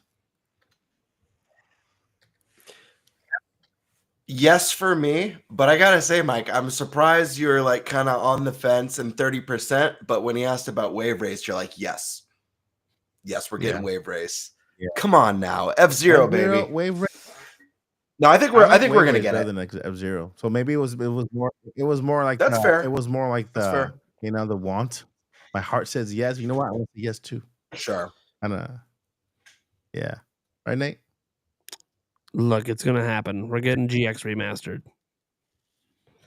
I already heard about the game privately like 3 years ago. I just don't know when it's coming out. They're gonna drop it. Nintendo might already have it done. And they're just like waiting on it, like sitting on it. Yeah. We already know they've sat on a bunch of games they released this year. I bet you they're sitting on more to sprinkle out throughout the Switch's life. Now the thing is, it was about Switch 2. Whatever, backwards compatibility, same difference at this point. It's in the future. It's happening in the future. So. Exactly. Yeah, I agree. I'm gonna say yes, and I think F-Zero 99 was released to reintroduce F-Zero to the modern audience. They planted a seed. That way, when F-Zero GX remake, remaster, whatever it's going to be comes out, it has a chance to sell better. I do think we're going to get that. I think that's a very high probability. All right, here's one that hasn't had a release in a long time. You guys are probably going to say it's doubtful, but I think we'd all like to have it, and that's Star Tropics. Right, there is a new trademark for Star Tropics. Is there? Yeah. Yeah, you did a video on that? Yeah, an updated trademark for Star Tropics. They update trademarks all the time. You know, yeah. Like even if it was a brand new one, like they make these new ones all the time, especially in like different countries and stuff. Or if they're gonna like merchandise for like anniversaries. It's the answer. The realistic answer is no. They're never touching the franchise. It hasn't come up anywhere but these old man Nintendo podcasts. Like nobody knows. Yeah, exactly. Like literally. The only time it comes up is like this show, the Nintendads podcast. Like anyone who's got like, people that are like 35 plus, running podcasts are like the only people that even mentioned this game existed in Nintendo's history. So the answer is definitely a hard fucking no. There's already 2 of them, and they decided like 30 fucking years ago to stop making them. They're not suddenly going to bring it back. That being said, is it on NSO? NSO doesn't count, Mike. I think they are. I think one of them are on NSO. I'm saying like, we established the original on NSO though. I think so. Yeah, I think that's what the trademark is for. Yeah, it could have just been for that. Yeah. So I think that this is like one of the biggest things I want to come back. I'd like to see it come back as a remaster HD 2D style, and then maybe try to handle a new one. I think it's really hard to release a new one this far after unless you're going to reboot. But they're not going to do it. Like Nintendo doesn't have the team for that kind of stuff. And if they did, it's Monolith Soft. Monolith Soft busy doing their own thing right now. So I'm going to say my heart really wants this, but there's no fucking way. We will never see outside of updated textures on NSO or some stupid shit. We're never going to see Nintendo utter the word Star Tropics as a new release again. Maybe in a movie, Star Tropics movie. Oh, I reference in the background of a Mario movie, maybe. Yeah, poster. I second that. I don't think we're gonna get a Star Tropics. I don't even think there's a 1% chance. But shout out to Mike Jones for sure. All right, how about one that this has been talked about forever? We just had the 30th anniversary. Yes. You guys know what I'm talking about. I'm talking about Earthbound, baby. Yeah, eventually. Fuck no. Eventually. The creator of the franchise was like, fucking out. We're done. There ain't any more to this story. We can't even get the third one in the West. What are we talking about? We can't even get Earthbound 3. We can't even get that released in the United States officially. We cannot even get it released. And we are talking about coming back? Nah, fuck no, man. Nintendo is fucked off with that franchise. It's only relevant because of Smash. It sucks. Yeah, Sorry, I'm swearing a lot. I'm really gone right now. Game Bird, what do you think? Shit. Yeah, I agree with Nate. I think it's a no. I feel like Switch 2 is the last chance for Earthbound. Switch was such a Smash success that it's shocking that we couldn't get Earthbound 3 on the Switch. Yeah. If Switch 2 is anywhere close to as successful as the Switch and we don't get it there, like it's definitely never coming after that point. I mean, not in my lifetime, I don't think. But yeah, at this point, like Nate said, we don't have Earthbound 3. It just seems unlikely. Okay. I don't see it happening. That's fair. I'm gonna say that we get Earthbound in some way, shape, or form, whether it be the Super Nintendo, which is Mother 2 in Japan, but Earthbound here, whether it be a HD 2D version of Earthbound, or we get Mother 3 that, of course, never came out here for the GBA. Maybe that comes out. Maybe that's an NSO kind of thing. I think there's a reason Nintendo doesn't touch Earthbound. But we also have a new president, and that's the only thing that gives me hope that maybe he will say, why haven't we released this game, guys? Come on. We're releasing Grand Theft Auto on Switch. Okay, I know there's some touchy topics in this game, but come on, man. Like, we can do this. Part of me thinks NOA is blocking it. Yeah, me too. Yeah. Me too. I think so too. Yeah, it's wild too. You need to stop, dude. We're 40 years old. The NES came out in 85. Yeah, the same year I came out, dude. Like, we can handle this shit. Maybe they're worried about the 5-year-old. I know. Well, then give it. It's wild too because there's put it on the 18+ app, baby. Yeah, there you go. Yeah. It's wild to me too because the Switch has become such a great home for JRPGs. The best platform, in my opinion, of the current consoles for JRPGs. And like we've seen series like Persona, which they're those JRPGs that take place in more the modern setting built around you and your friends, and how wildly successful that series has become. I would love to see a modern take on current or the next hardware of where they could take Earthbound today. It'd be really cool. Sad. Wasted potential. I will predict that we will see an Earthbound remake. I like that. Already? I like it. Okay. I give this one again. We could do this forever. Let me give a last one. Okay. Maybe we'll do a part 2 someday. But again, because the relationship is there, because both parties are willing to work together, because these characters were in Smash Brothers, Mm. do we get Banjo-Kazooie? Oh, for sure. For sure. Yeah, man. Imagine- Banjo Kazooie is one of my favorite games of all time. I'm that weirdo who thinks the game is like way better than Mario 64. Come at me in the comments. I don't care. But I've been dreaming of a Banjo 3 since Banjo Kazooie 2. It's Microsoft, right? It's Microsoft now, right? Yeah. So Yeah. yeah. But Yeah, they love Nintendo. yeah. But I think it's a possibility. It's only a possibility if it's coming to Switch 2. Okay, If it's not a Switch 2 thing, it's not happening because I don't think Microsoft has the audience for it.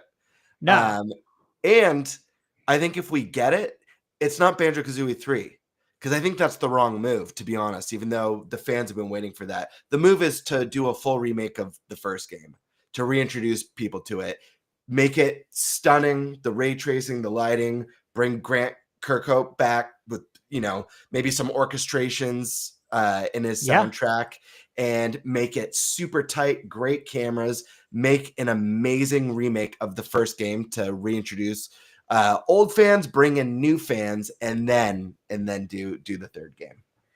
Gonna tell you, this is simple. It's going to be a new game, and Microsoft, all you gotta do, reach out to Playtonic Games, baby. I agree. They haven't released a new game in a There. This they've is been what I working was gonna the say. whole time. Maybe they've been working on this the whole time. They did Yooka-Laylee, got Yooka Replay coming out. They are a team that is made up of former devs that worked on the game. Yep. They clearly understand a little bit about what makes the game great. I'm not going to say that Yooka Replay is good as as good as the Banjo games, but it does have some of that spirit in there. You hire them, they can't do any worse than fucking nuts and bolts. So Oh, let's go, God. baby. Why do you Let's even have to bring that up, dude? That was a really rough time in my life, to be honest. Especially I when agree. I didn't even see a trailer of the game before I bought it. I just it's more Banjo. Let's go. Yep. Oh my god, worst purchase ever. I think we get Banjo. I really do. I think a lot's going to change with Microsoft during the Switch 2 era as well. Just as Yeah. with how they look at video games and video game consoles and software, and where they release their software and how they figure out what games are going to develop outside of like Microsoft. They're going to start looking at, hey, what games can we develop that will sell on Nintendo? Mhm. And that's when you get something like Banjo. Speaking of that, though, with Rare, right? These are all Rare IP. Rare is not the Rare it was back in the day with the Stamper Brothers. A lot has changed. A lot of people have obviously left. I mean, Playtonic again. Yeah. I think Yooka-Laylee was a Kickstarter. I'm pretty sure Mm-hmm. It was. I helped kickstart that years ago, and I did because of that background, because I respect it, right? I respect the work they did over there at Rare, and knowing that Rare is just not kind of who they used to be, but they got the IP still. So with that said, let me just say this. Do you guys think we get that new Perfect Dark on Switch 2? Yeah, I think so. I think Microsoft wants everything everywhere all at once. I think it's my turn, Game Bird. Sorry. We don't know how to talk, Mike. Go ahead, finish that. I'll go after you. Oh no, that's it. Yeah, I think it's coming. I think Microsoft wants everything everywhere. I mean, that's their whole new slogan. Everything's an Xbox. They've demonstrated right there. Worst marketing ever. You can just stop talking. This is an Xbox. Hey, right here. This is an Xbox. You might think so, but that's how they're marketing. So that's how it is. I agree with you. And Xbox, they put Call of Duty on the cans sometimes. I think we definitely get F-Zero, or not F-Zero, Perfect Dark. I think we definitely get Perfect Dark. I don't see why we wouldn't. I think that makes a ton of sense. Nate, what do you think? Yes or no? For what? Perfect Dark. New Perfect Dark that's We were being done after developed. Banjo. Now we're throwing Perfect Dark in? Well, shit. Fuck yeah. Yeah, because why not? They're Because already again, making one. Bring it to yeah, Switch. Microsoft is a software company. That's what they're going to be. Hardware, they'll still have it, but I think it's going to be secondary. Okay, Mhm. great. So with that said, though, do we get a new Conquer? Yeah. Is Conquer ever going to get a new game, or is he forgotten IP? What's going on with that? They're going to remaster Bad Fur Day one day. Again, technically it'd be the second time, but it's never been put in HD. Or I don't 4K. think it's happening on Switch 2. Maybe the next gen. I don't think we're gonna see a Conquer for a while. Switch 3. We'll see Banjo before Conquer. I think we see feel. Banjo before Conquer too, Yeah, for sure. And I if just Banjo don't doesn't know. do well, we don't see Conquer. It'd be interesting. I mean, if you think about it, we had Banjo, obviously, in Smash. What about Conquer? Didn't we just say that one? Conquer? Yeah, but no, about having him in Smash I don't think Brothers. they can put him in there. And I'll say why. Not just because he cusses all the time. So what sound effects are you going to use? He's fucking drunk. Yeah, They I just know, do that's part of the the- problem. That in there. They just do the Switch snap. Like one of his censor it. attacks in multiplayer is pissing on people. Like it's just not going to happen. Yeah. See, this is part of the problem. Like, this is why Nintendo didn't want this game to They exist, didn't. but because of the contract, they were strong armed into actually publishing it. And it's a fucking fantastic game, by the way. Amazing. I mean, it's rare at peak. Like it was so fucking good, but it is so like against what Nintendo does. That being said, Nintendo's a bit more open to like M-rated stuff. Yeah. But like it's still. Like they'd be open to co-publishing, which they don't need to do anymore because it's just wholly owned by Microsoft. Like they wouldn't be against the game coming to their platform. I mean, come on, they let hentai games on their platform. They don't give a shit. That's true. But in terms of putting in Smash, it would have to be. I think it could get in like as a trophy or something like that. is a trophy assist. Or Yeah. like an assist trophy or something. Yeah, I just don't know that they would give them the full. If they do. Oh, I'm day one in the I'm next. day wanting it too. That'd be so now. badass. That's my new main, even if he's like the worst character. I don't care. I know. You know, Yeah. I could just imagine the taunts. Graves. Dude, can you imagine what the final smash has I to wonder be? what the final The taunts smash that would they be. give Yeah. him. Mighty Boo comes in, baby. What are we doing? Yeah. Or what if like he I don't know, like chugs a bottle of like vodka and then cracks it over your head or something. It's something insane. Oh man, I would love to see it. The victory pose better be him drunk stumbling onto the throne. That's all I'm saying. Or peeing. Or peeing. Or yeah, just pissing off screen. You just hear the sound effect. Yeah. Oh, God. Do we get I'm surprised. Go ahead. I was gonna say I'm surprised you didn't throw Ice Climbers. In It's this on one. here. No, Oh, it's, it it's, is. We got it's it on part here. 2 someday. Do we get any new sports titles? As in, like, yeah, we had Mario Strikers, but do we return to baseball? Do Sluggers. we return to Don't forget basketball? They'll bring back Sluggers. Basketball, I'm not as sure on. I'm pretty sure they'll bring back Sluggers. Yeah, I think I agree with Nate. I think Sluggers is coming. What do you think, Mike? Nintendo Switch Sports Part 3. Yeah, I don't know if we'll get them. Just don't know if we're gonna get Sluggers. Nintendo. You guys obviously know that. What were they? They're the owners of the Seattle Mariners, Yeah, and so they had the Ken Griffey Jr. games for the long time, and then so good. after it seemed like they stopped with Ken Griffey, and that was in the GameCube era, Mhm. and I think that's when they kind of knew that they were going to be distancing themselves, like, no longer owning the team. So they didn't feel obligated probably to make any sort of baseball game, but they did anyways. They made the Mario, Slugfest? Was it Mhm. Slugfest? So I just don't know if we're gonna get baseball anymore. Hmm. I don't know. We'll see. All right, but again, ice climbers, yes or no? No. Yes. And it's going to have some of the most sophisticated graphics we've seen on a Nintendo game. It's going to be a cinematic experience with photorealistic graphics. Think Uncharted with a heartbreaking story that leaves you gripping on the edge of your seat. Think In VR. Cliffhanger meets Uncharted. Oh yeah, I like that. Don't forget VR. In VR. If there's a VR, yes. What do you think, Nate? Hmm. No comment. Okay, I'll leave you guys with this one, the last one for today. Do we? And this is going to be a trio of games, but I already know what you guys' answer is probably going to be.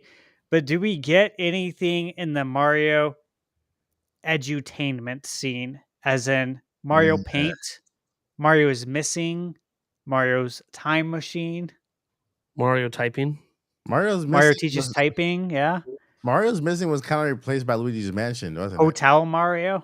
Hotel Mario was also replaced by Luigi's Mansion, wasn't it? Mario's missing Luigi's Mansion, so why have Mario missing again? Makes sense. I'm Mario. It's true, yeah. So probably not on that one. Yes, there'll be some sort of phone app, but I won't have to do a Switch 2. So I guess no for Switch 2. That doesn't count. You cheated again. I said no. Mario Paint would be cool. Mario Paint. Mario Paint would have been perfect on the Wii when they first introduced the motion controls. Completely agree. Like it makes too much sense. It's kind of like the Pokemon Snap on the Wii U. It made so much sense. It's stupid it didn't happen. Weren't they developing Mario Paint for 64 DD? Mm. I don't remember. I'm not sure. Or did it come out in Japan only? No, it didn't come out. Let me see. Yeah, it was called Mario Artist Paint Studio. It released in 1999. Yeah, it's based off of Mario Paint, but it's not called Mario Paint. So it would be cool.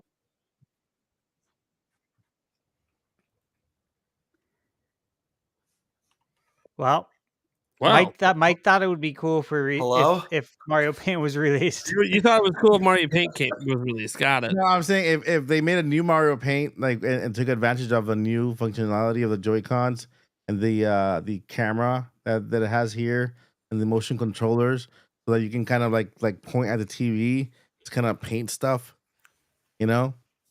Oh boy. It's my Mike's All right. all sorts of. That's my little rant. Again, I could go on forever. There's more games, guys. If we missed one of them, I'll get them on the next one because I still have games on the list, but we can't do this all night because Nate has so many rumors to talk about. And so I hope he's ready. I hope his body's ready because there's a lot of rumors to talk about. So Nate, Whenever take it about away. you gotta do the dance. I'm gonna take a brief intermittence break to get my body ready for this. So give me Okay. a second.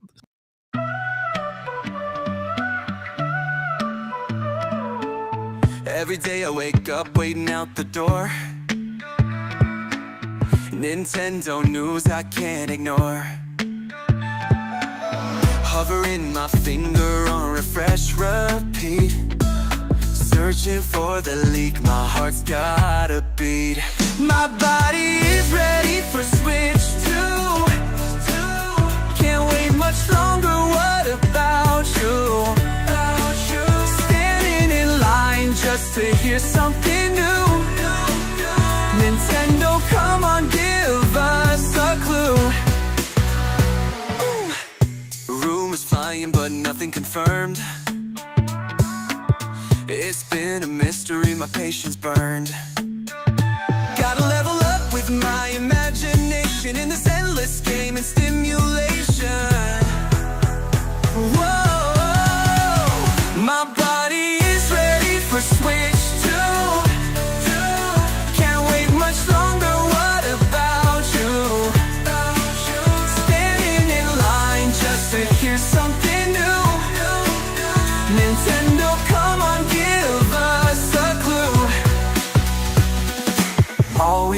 Just a peek, a hint, or a sigh.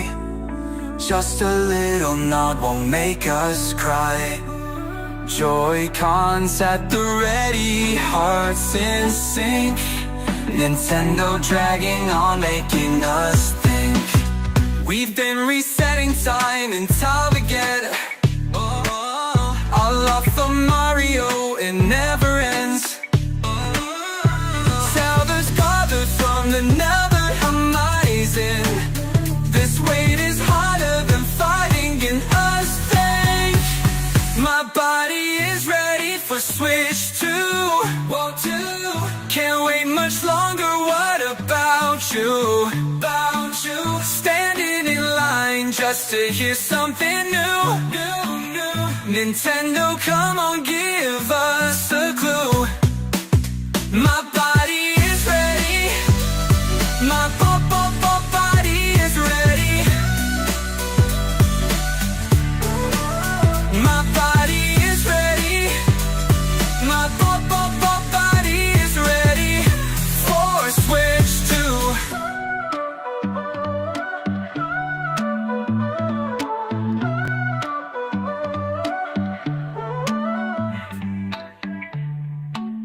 My body is red. My body is red for Switch 2.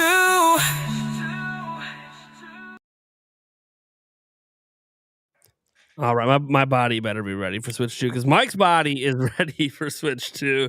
Yes, folks, he sang. I don't know how he made it, but he sang it. He is a maestro over there. Let's go ahead and finally talk about Switch 2. We had some crazy stuff happen on Christmas. Let's just start there because, my lord, there's this user by the name Next Handheld, right? We talked about it like a week and a half ago, went over some of his stuff. He had a giant list of things he answered in a Q&A saying that he went hands-on and he sent moderators, images of the Switch 2 dock and yada, yada. And look, I saw the images. A lot of people saw the images, but weren't being shared publicly because, hey, if this is an insider, we don't want him to get in trouble, get fired. A lot of us had questions about the images, but also, hey, they kind of looked like it was at least a real object, if nothing else. And The Verge even went and made a whole article on it saying, hey, they even got a third image that some of us didn't get. And they're like, that third image is what convinced them. And it's kind of this wild ride because he promised he would show stuff or show proof on Christmas. Then he tried to back out of it, and a bunch of people were mad at him. So he didn't back out of it. But the way he chose to show it and then say nothing for like 12 hours made everyone go, well, this is fake as shit. And it all starts because the image he chose to share has AI all over it. It is this image right here. Let's see if it pops up. So he chose to share this image. He did it over on X. And there's a lot of issues with the image overall. The background's AI generated, like 100%. You can run this through all the AI testers. It's all like AI generated in the background, okay? If you crop the image to just the center part where the console is, and then you run it through AI checkers, it passes. Okay, so why would somebody AI generate a background, but yet maybe the console is real? Well, the reasoning would be, in this case, if you want to believe that this particular image is real, would be so you don't show what's in the actual background and protect where you took the picture at, right? You don't want to have the real background back there, yada, yada, okay? Another thing is the Nintendo logo that's right here. This is like mirrored or whatever. That people kind of figure out that it's mirrored. But actually, if you zoom in on where this is, which I can't do in this software that we're in, the Nintendo logo was photoshopped in. The Nintendo logo is not actually part of it. If you go in, you can actually see the brush tool they used to erase whatever was behind the Nintendo logo, and then they slapped the logo on top of that. Now, why would they do that? I don't know. I don't know why they would do that. There's a few little brush marks over by the plus as well. But what's interesting is the reason that we think we know what is over here where the Nintendo logo is. Apparently, it's just legal mumbo jumbo. And that is because Spiromancer, who saw this image without the background, he was sent the image without the background. His has a minus on it with no Nintendo logo, and instead it's some legal mumbo jumbo, and he claims it's from the other side. Well, if you mirror this the correct way, it would be the exact same image. He just added the extra line on the plus and then put the Nintendo thing on there. For some reason, he's trying to hide even details on the actual system. Maybe the legal mumbo jumbo, maybe there's a model number or a serial number there as well. That could be one of the things. Is like, hey, I want to hide that because then Nintendo will instantly know where this was if there's a serial number or something like that in there. So I can understand why we want to hide. But again, for the longest time, this was the only thing shown publicly. And so everyone was like, this shit is fake because it's AI generated. There's like brush marks on here, whatever. This, by the way, the kickstand here is that U-shaped design. And you can see like these hinges are like the exact same hinges the OLED has. Like really strong hinges. Okay, cool. Also, some people point out that, hey, wouldn't there be like a Nintendo Switch logo, the Switch 2 logo on the back? Yeah, maybe. But this could also, this might not be a retail unit. So who knows? Maybe the logo would be there. I have no idea, right? We haven't actually seen a retail unit, so we don't know. Let me see. Let me grab the next image here. Well, one of the moderators decided over on the Nintendo Switch 2 Reddit to say, hey, he's tired of everyone saying it's AI because this wasn't an image he was shown. He was shown the same images that I saw. This being one of them. Whenever it shows up. So this image is something. This is an image that everyone on the podcast crew saw as well because I shared it with them. This image appears to be of the back of a dock, right? It's got all the legal stuff here. This stuff passes AI checkers. AI checkers all say it's 100% real, zero chance of it being made by AI. All the legal marks here are correct. The only missing one is Russia, but that makes a lot of sense that Russia's missing because Nintendo no longer operates in Russia, and they're probably not going to sell products directly in Russia. They'll probably just be imports there. Okay, cool. This could be a dock. Obviously, it's missing the back plate, but okay, quite interesting. People didn't really have a lot of issues with this image, and this might actually be the real background of where he's at as well. Because as we're going to see in a moment, something changed because the user is pissed that this image got leaked out. I have been told Next Handheld is pissed. He did not give permission for these images to get out. And so since it's already out, he decided that, well, you know what? Fuck it. Right. So there was a second image. Let me grab that one here. That is right here. This is of the front of the supposed Switch 2 dock. Now you see the Nintendo Switch 2 logo. Now, what was interesting about this is Pioro looked at it, and Pioro basically said that's the logo. For those who don't know who Pioro is, he showed it to other people. They said it's the logo. Cool. Some people think the logo is messed up. It's hard to know because like the perspective and everything, and I can show some evidence later that shows actually the perspective is correct. But again, we don't have the full wide shot of this one yet. We might get it eventually, and it might shed some light on things. But well, after the debate raged most of the day on Christmas, if this guy was fake or real, and like people saying, "Oh, these shots might be of a real thing, but maybe the logo's faked," and even though technically photo experts looked at it, and there's no photoshopping on this actual image, even though people assume there is. But what you could assume is that last image was a real product, but it was a dock for something else, like a laptop. And then this front image maybe is a real physical product, but it got 3D printed, right? With a fan logo or something, right? Like that was kind of the prevailing thought because that first image of the side of the system that The Verge said was like the confirmation. Obviously, it was AI. There's a lot of AI involved in it. So it's like, okay, so this guy's just yanking our chain, right? Just an elaborate hoax. Well, then he decides to drop this image. And this is now the one that has everyone talking.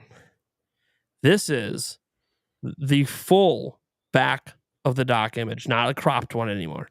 Now, the background is, again, AI generated. You notice this background's different than the wood table and the yellow wall that we saw in the original crop. But, of course, if this is the full wide shot, then like there's going to be more details to reveal where the person is. It actually makes sense that they would AI generate backgrounds to protect where they're at to try not to get in trouble. This image has been examined very closely by several engineers as well as photo experts in the video game industry. There is zero photoshopping done on the actual image outside of, you see these edges, you can clearly see that it was like copy pasted in. right? Like he highlighted the section out of the original photo and then pasted it into the AI background. But nothing on the actual unit is photoshopped, and there's actually evidence of injection molding on here, just like we have with the prototypes for the Switch 2 before. So, knowing that this is not 3D printed, knowing that the object itself is real, question one, before we get into anything else Next Handheld said, do you think these are real leaks for Nintendo Switch 2? I do.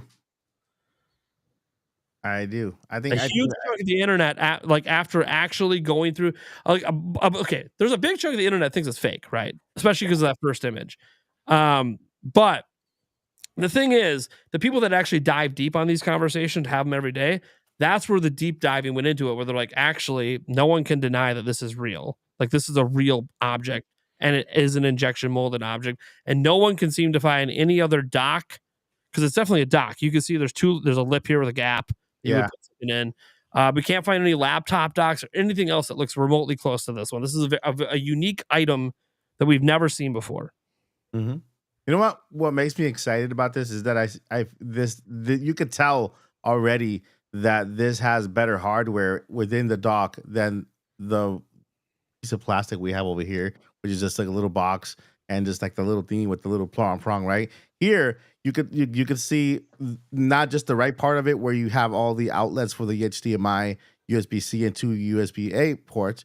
It has more vents, right? The top and then the bottom. And then on the bottom, right, you see the vents on the bottom. Then the 4 screws you have there kind of hint like there might be a board inside there too, maybe like a little board, and it could potentially be involved in having helping the Switch kind of have high resolutions on dock mode, like help it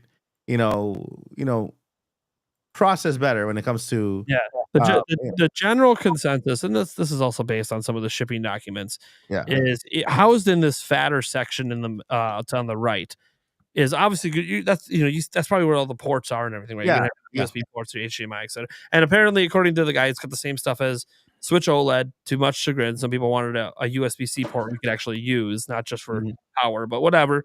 I think it's fine for the most part. All the accessories are going to support USB-A, but I do think that he mentioned in the Q&A something about how someone asked him if there's a fan in the dock, and he said that is the correct question, meaning that maybe there's actually a fan in the dock, because the shipping documents say there's 2 fans per Switch, which in theory there could be 2 fans inside the Switch too. Yeah. But there's also the theory that one of those fans might actually be for the dock, because they're going to boost things so high in dock mode that actually they could just provide the extra cooling by forcing more air through the system with a fan on the dock, and actually save on battery power by not putting it in the actual tablet. So that is obviously theoretically possible here, especially since, like, if you remember on the Switch dock, it's just like a little tiny square for, there's like no cooling on it. Like, I have my Switch OLED dock here. Like, it's literally just this little square down here. It's just the board and the ports. There's nothing else going on there. There's no cooling there. All the vents are over here.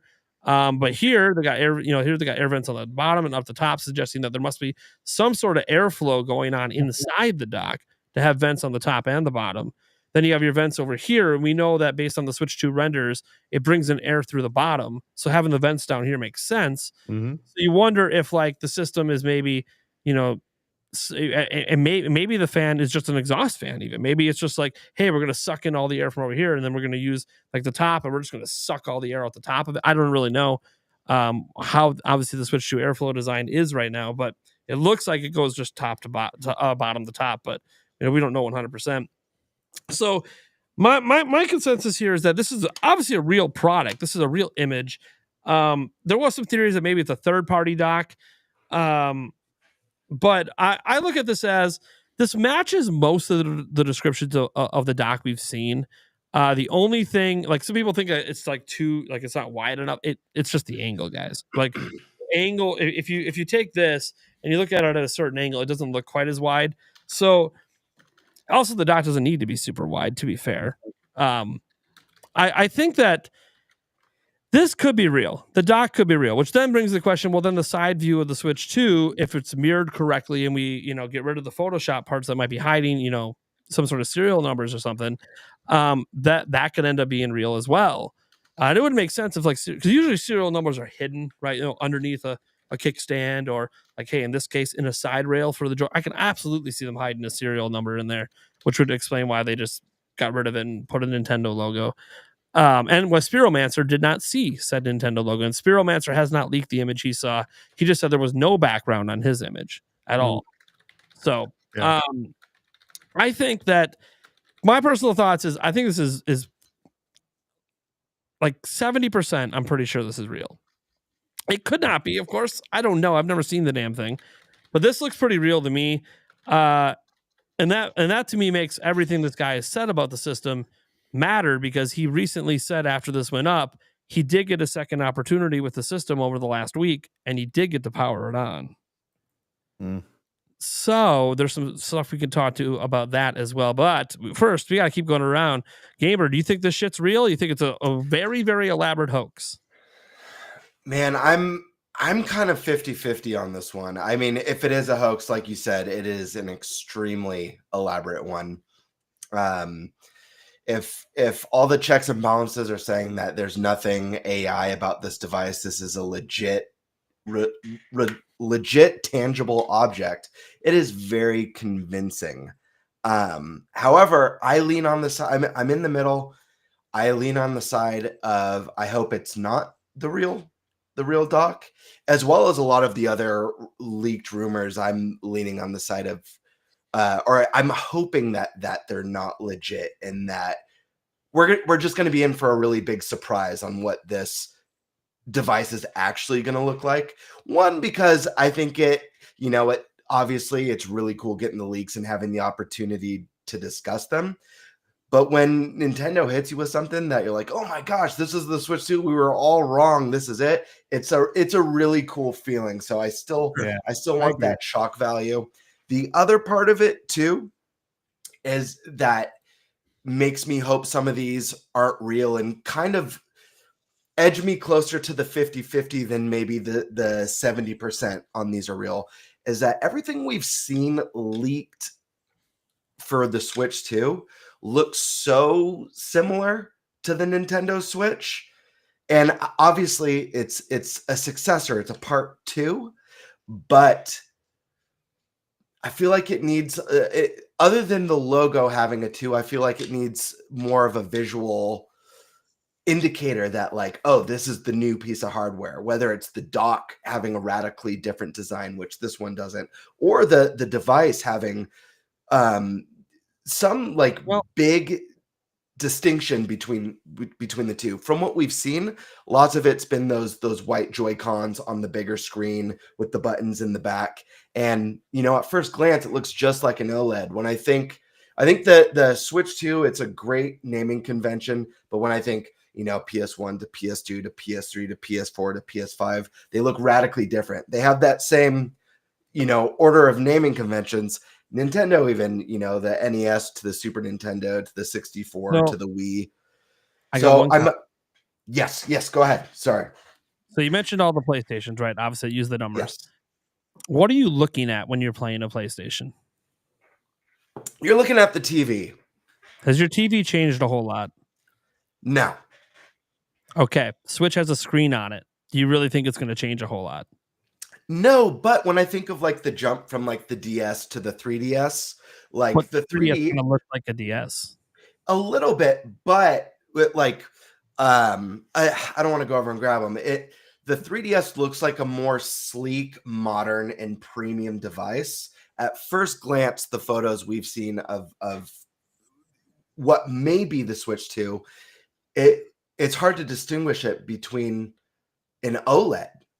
At the very least, I love the thought of the color scheme just being wildly different. The white Switch 2 with the black or the dark gray buttons doesn't do it.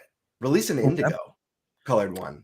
Indigo. Or have a matte black one, and then have the atomic colors like the Nintendo 64 days.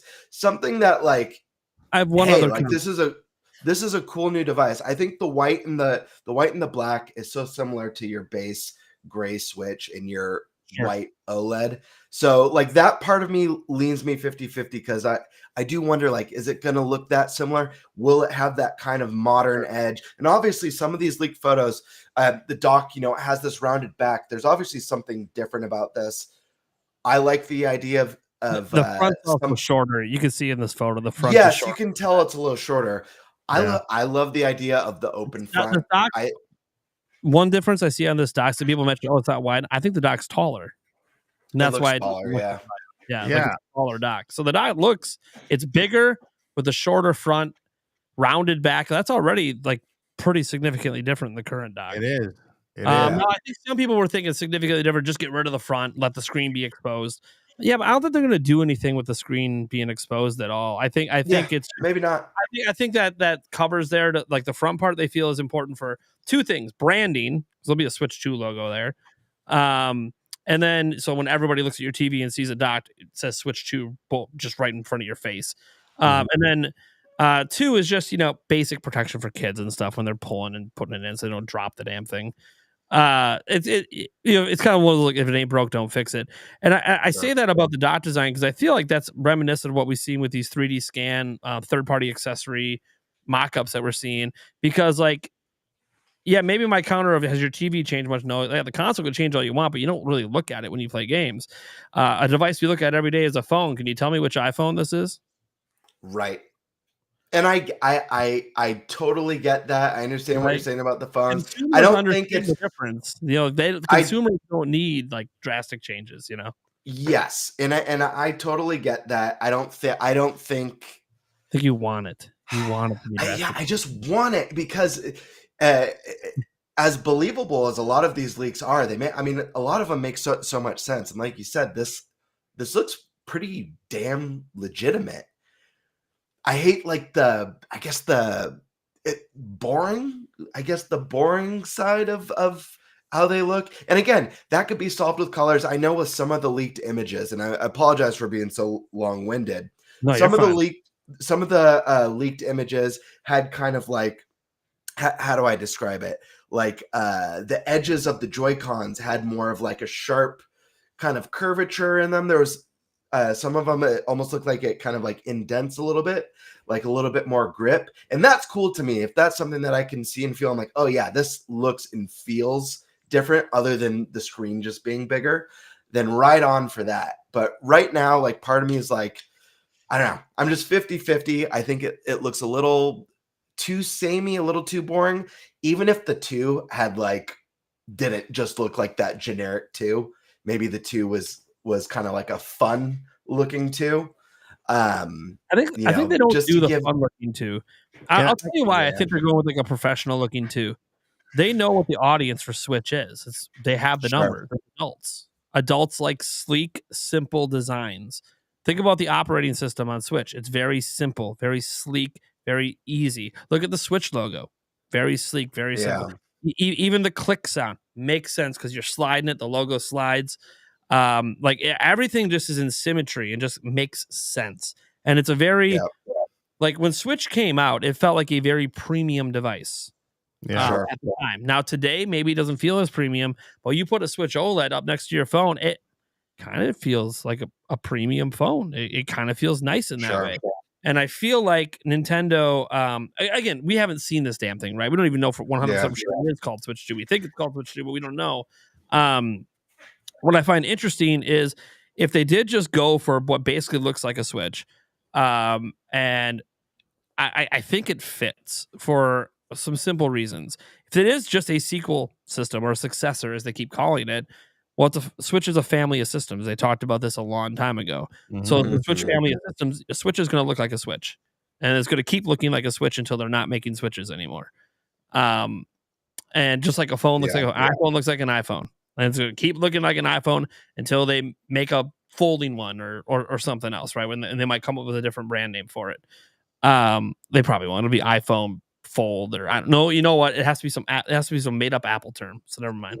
I forgot. You know, it's not AI. It's Apple Intelligence. So it's got to be something. Apple's got to invent their own way. They can't call it a fold. But I just feel like, and again, I actually appreciate your skepticism because obviously I deal in the realm. I'm covering this stuff every day. a lot of people really believe this stuff. I see the skepticism in the comments, but a lot of those comments aren't following the whole story, everything. They're only commenting on like one picture and then diving out, not watching the whole video. So all I can really say is I'm not here to convince you. Obviously, the real thing, I think it's getting announced next month. It's getting announced bare minimum by the end of March. So for sure, like officially, that's what Nintendo has put out there. So like we're gonna know fairly soon what it looks like. If the stuff is real. But I do just tell people, like, what do you expect the Switch 2 to look like at this point, man? Like, it's another Switch. Yeah. The big part of it, and I know it's such like a super the visuals of the console is such a superficial thing.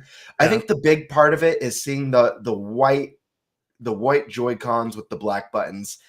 I'm like, oh, it's an OLED. You know what I mean? I think if there was like a unique color, there was one difference. So the person who leaked this, he put out there that he knew about 3 color variation thingies. One of them was the dark gray. He's actually corrected. Dark gray is matte black, which is kind of what matches this dock here, like a matte black kind of color. Okay, cool. But he said he didn't see it, but he was told there's also going to be a white version. And what's different with the white version isn't just the white Joy, because you're like, oh, Switch OLED, right? White Joy-Cons. Right. The console itself is also white. Yeah. Now that is different. Yes, that is different. The whole thing is white, like that.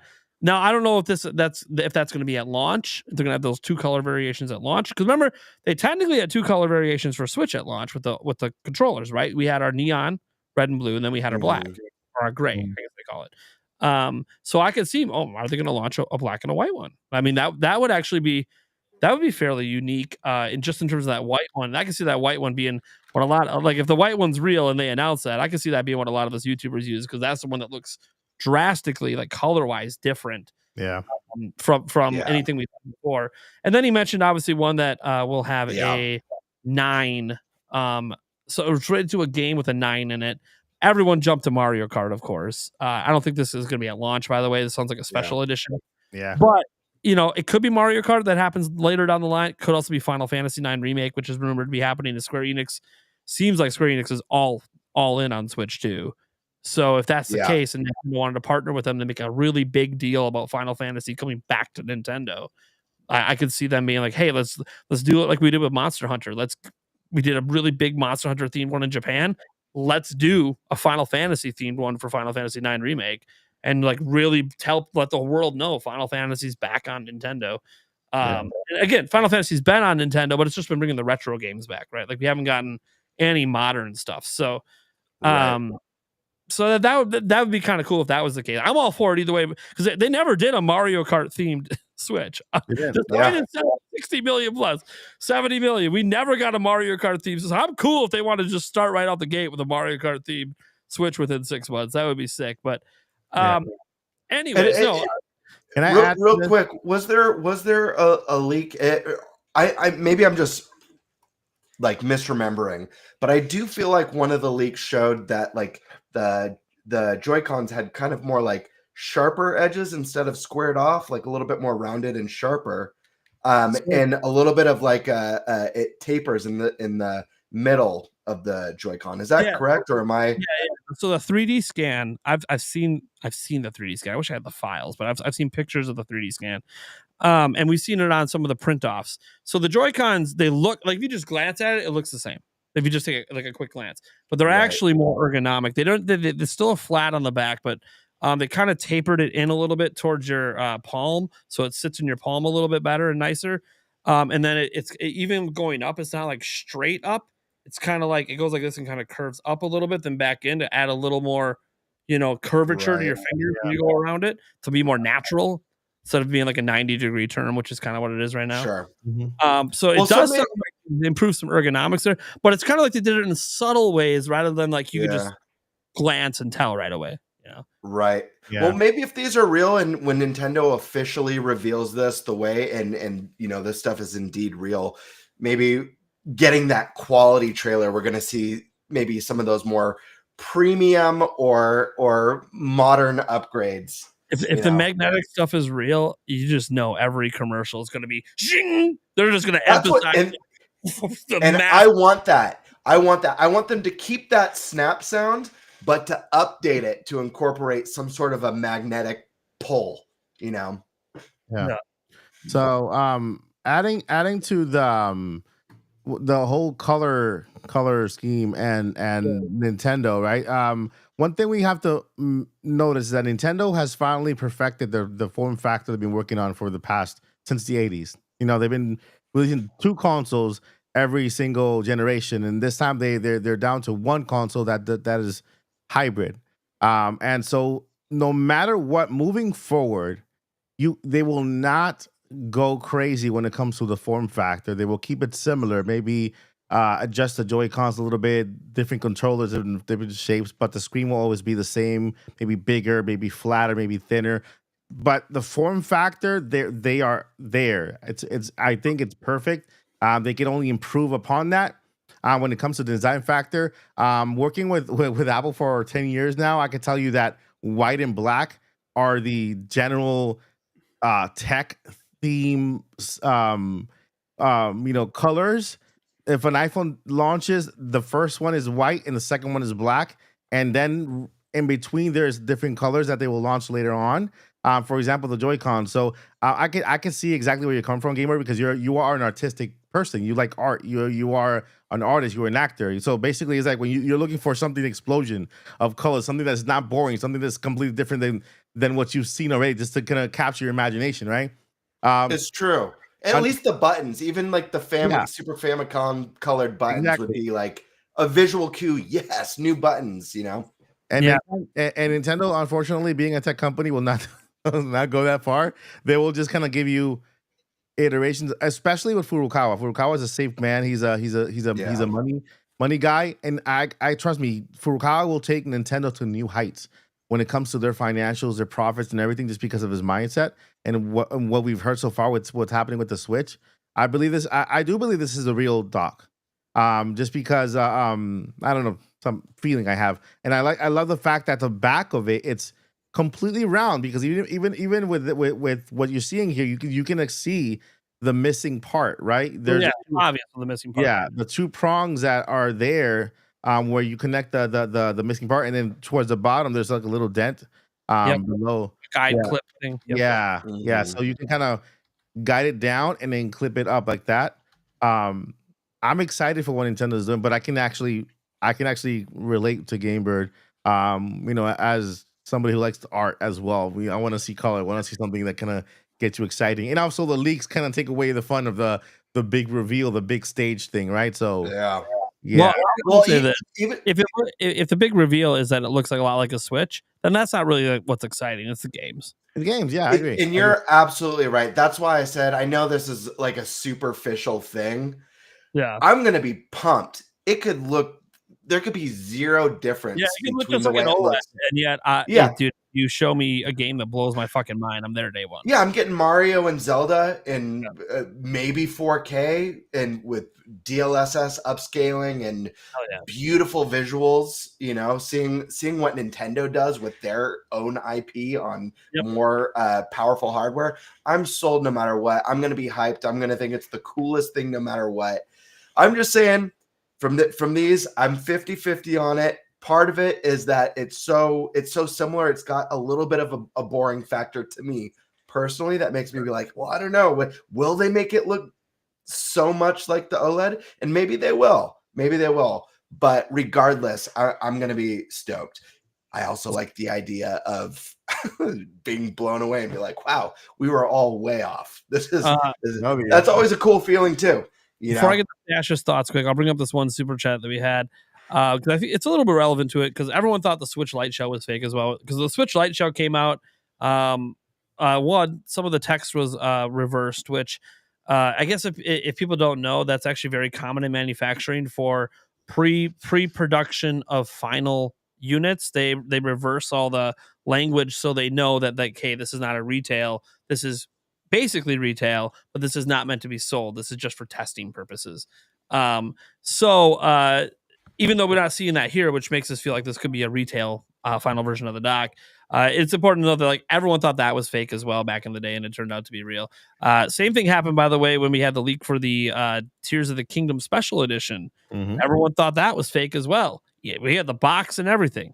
Nope, it was all real. So it's one of those things where like these leaks from manufacturing aren't abnormal for Nintendo. They keep happening, and it wouldn't be shocking if this was another one of those leaking out of testing, out of QA testing, or whatever.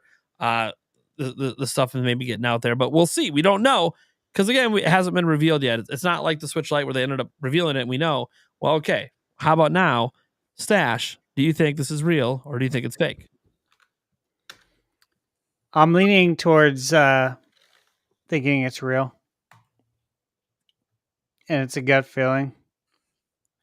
Yeah, like so you know that we had the images of the dock, the vertical slices. Like, yeah, this looks pretty good. Yep.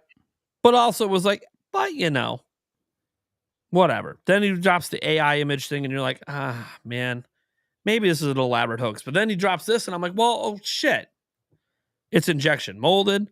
We already know that's fucking expensive, so no one's faking doing that. Yep. So it's a real product, whatever it is.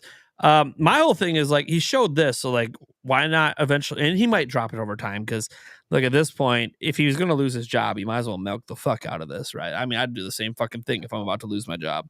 I agree.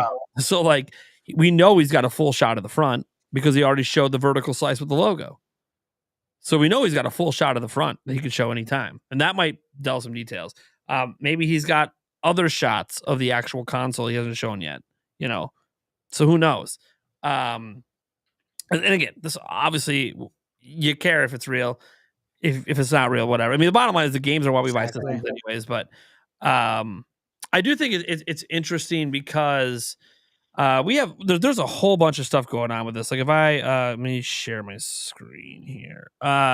We have this forum called the Nintalk forum, guys. If you guys ever want to check it out, it's just nintalk.community.forum.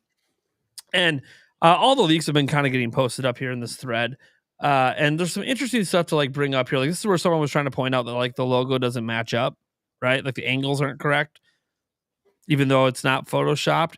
Like it could be a really bad 3D print, like a really bad fan logo kind of thing. And so he's a fraud and everything. But then all of a sudden, other things started to line up. So here's those prototypes, right? The prototype Joy-Con we saw from October of 2023. So these might not be final design Joy-Con, to be fair. But we do know these existed at one point as a prototype. Yeah. These line up perfectly to fit inside here. All the dimensions line up perfect to fit inside. Which, when people say that this, like the actual system, they're trying to say, oh, the system's AI generated. The system AI generations have never been able to be this exact.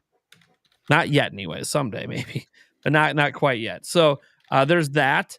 And then someone did the actual measurements here and showed like how everything measures up perfect with what the prototype ones were showing that we know to be prototypes. But then this person over on Family Boards, they did 3D mapping of the logo, which is really important to note because the logo is either embossed or what's the opposite of that? There's where it either comes out or comes in. I can't remember. Anyways, there's a name for it. So they did 3D mapping of it. And when you 3D map it, it actually does line up. So it could just be literally shadows and eye trickery going on with that photo. It's making you think that things don't line up. But when you actually look at like a 3D, version, it actually lines up. So kind of interesting. And then we get into all this other stuff where like he had an opportunity to turn on a Switch 2.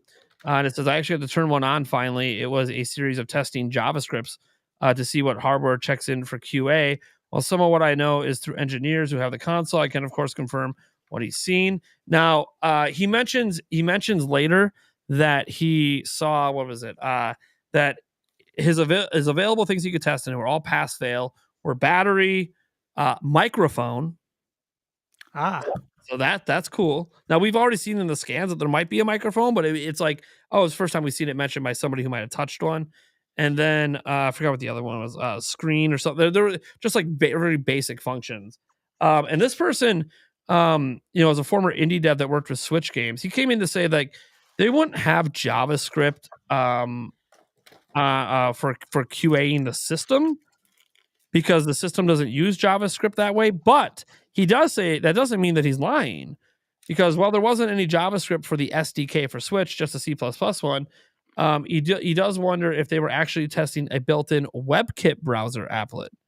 So that would run through JavaScript, and Nintendo would obviously have a few scripts to test and run a demo for certain functionality for devs. In this case, it could be from a third-party testing company that Nintendo contracted to help them catch any potential exploits in the browser. If you remember, there's exploits in the current browser where you can access the browser on Switch through forgetting your password when you're logging in on social media. You can actually access the web browser. So what actually might be happening here is that this isn't a test for the functionality of the system. This is a test for the functionality of the applet browser and its ability to detect battery, its ability to detect the microphone, its ability to detect the screen, and making sure that all passes. So it's like a bug test sort of thing. So this person's actually saying, just because this wouldn't line up with an SDK doesn't mean it wouldn't line up with something Nintendo would want to test for. And it would actually, the fact that he sees JavaScript, he might have potentially narrowed down where the leak came from if it's real. He actually might have, without realizing it, gave Nintendo a little bit too much information, the ninjas, on what facility this might have came from that would specifically be testing the WebKit. So he might have met a dinner noopsie by saying anything without realizing it. But so I find this all really interesting. There's not we'll get into that last part here in a little bit. Let me unshare the screen. So let's humor him a bit and say that, all right, maybe this is real. We don't know. It seems like 50-50 is the worst that we're like a coin flip, right? Well, there's other things that he talked about. 60 watt on the dock, 45 watt for the Switch when docked. That is a massive boost over like the 19 watts that Switch uses. That's exciting. That's power, baby. That's exciting. And you have like extra. Well, why would it be 60 watts? Well, because if it's using 45, that extra 15 would be to charge it while you're using it. Duh. And there's headroom. Like Nintendo Switch has a very weird power draw. It's not standard at all. That's why we're having all those issues with third-party docks bricking switches, because it's not a standard power. It's a 60 watts, a more standard one. But like, the dock was taking in significantly more power than I think it was like closer to like 40 watts or something was taken in compared to the 19 that it uses. So double. This would mean it could potentially charge a little slower while in use, but also charge really, really fast when not in use. So like fast charging is probably there in some capacity. Like it might even be able to take a full 45 watt fast charge, which would be sick. That would be sick. Like if you like playing mobile and you're like, well, I don't care about playing in docked mode. Okay, fine, but the fucking dock can charge it at 45 watts. That'd be sick. That's awesome. That's fast. That's fast fucking charging. I'll take that. Apple charges you like $120 to get that. So got to buy for a brick. Stupid. Anyways, no. So there's that. There's like a giant like laundry list of shit he talked about.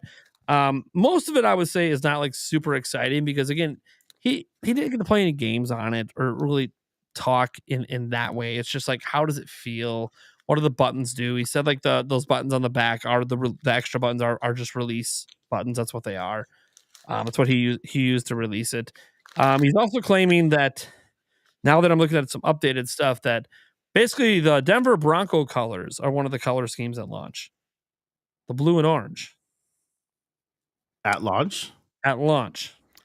So is that the Mario Kart color scheme? Could So be. the white one might not be for launch. The white one could be later.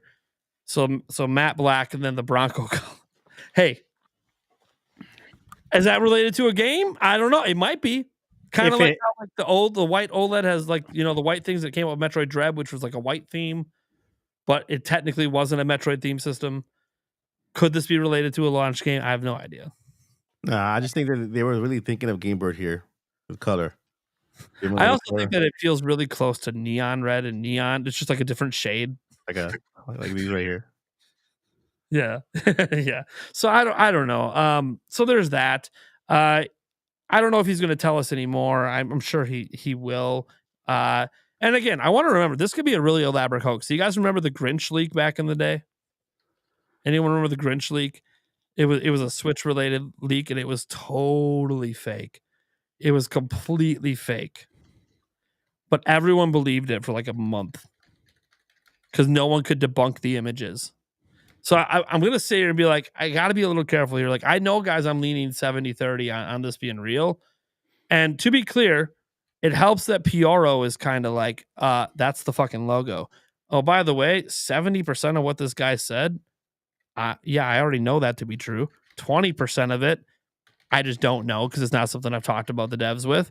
And the other 10%, I just don't think is real or contradicts something I heard. Because one of the things he said was he was told 4K 30 in the dock.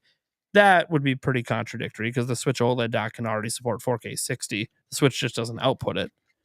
So that would probably be like something that PR would be like, oh, that's contradictory. And he's not saying he even got to test it.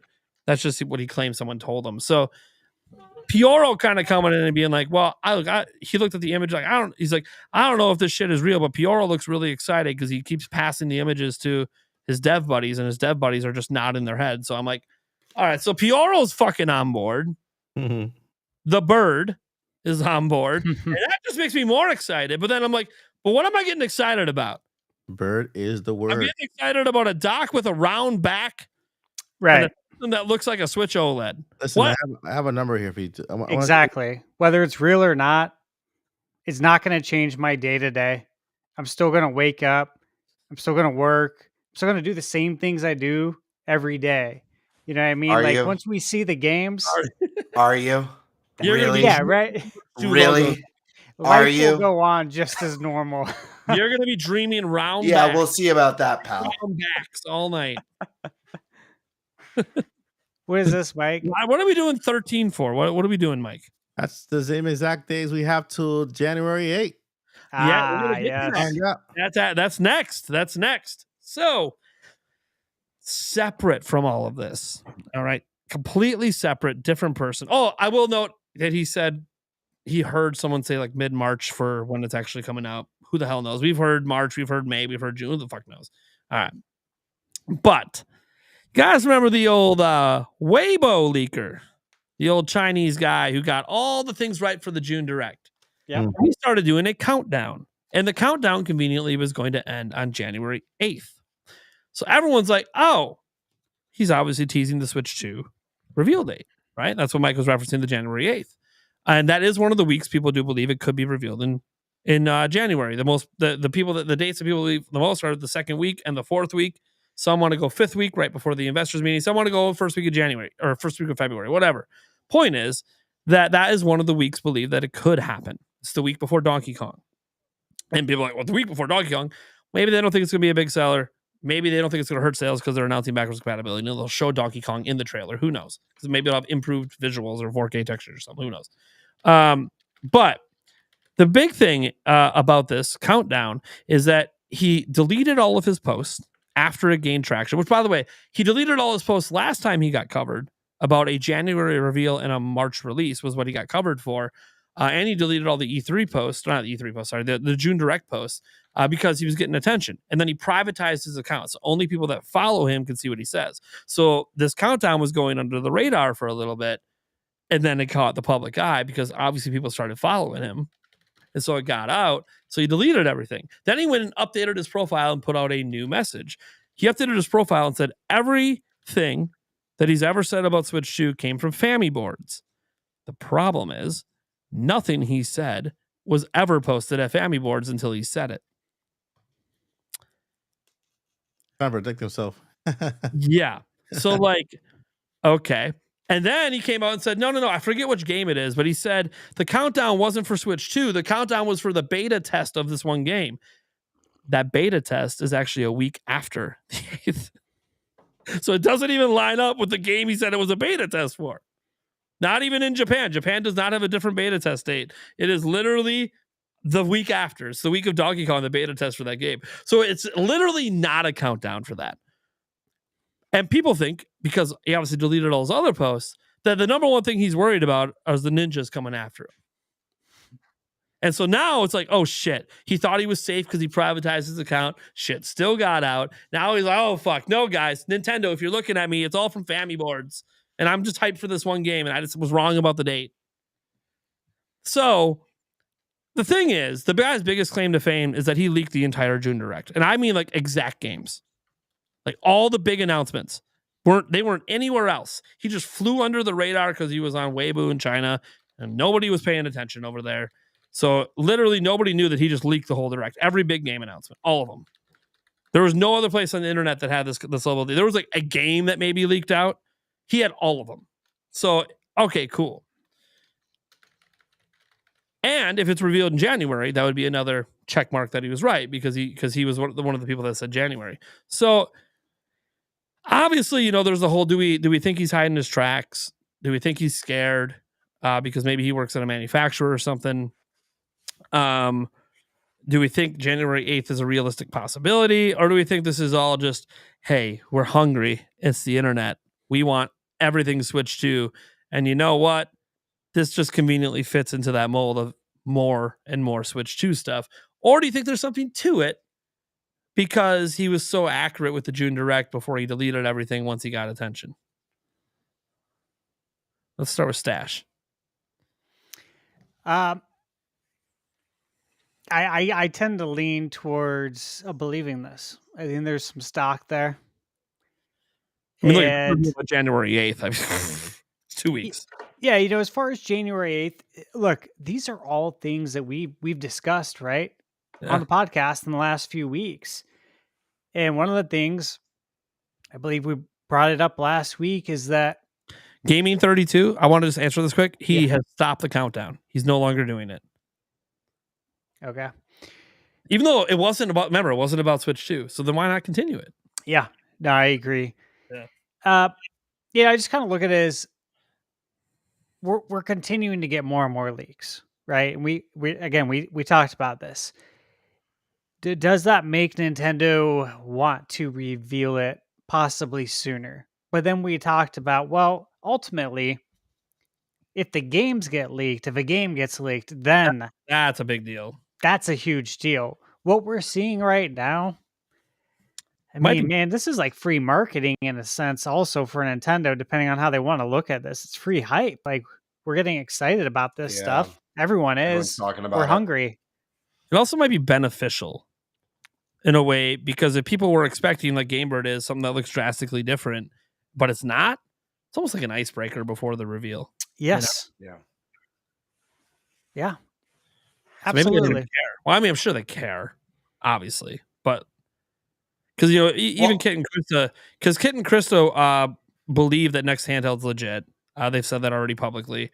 They think this Weibo person might be legit as well. They went over some people they thought weren't real, and they just said okay, none of this. They don't think it's hurting Nintendo, but they know inside Nintendo they're fucking pissed.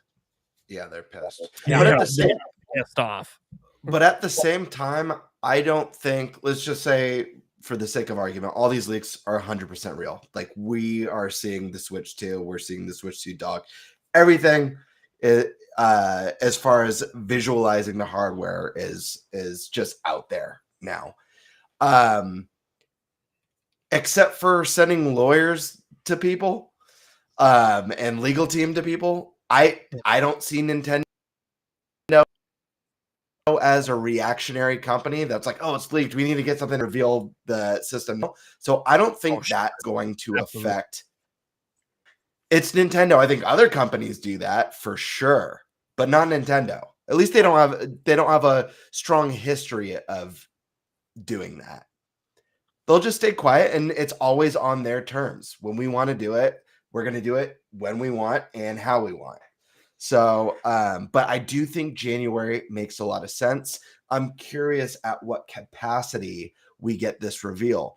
I'm curious if it's more of a teaser reveal in January with maybe the following month or a couple months later, the full blowout reveal.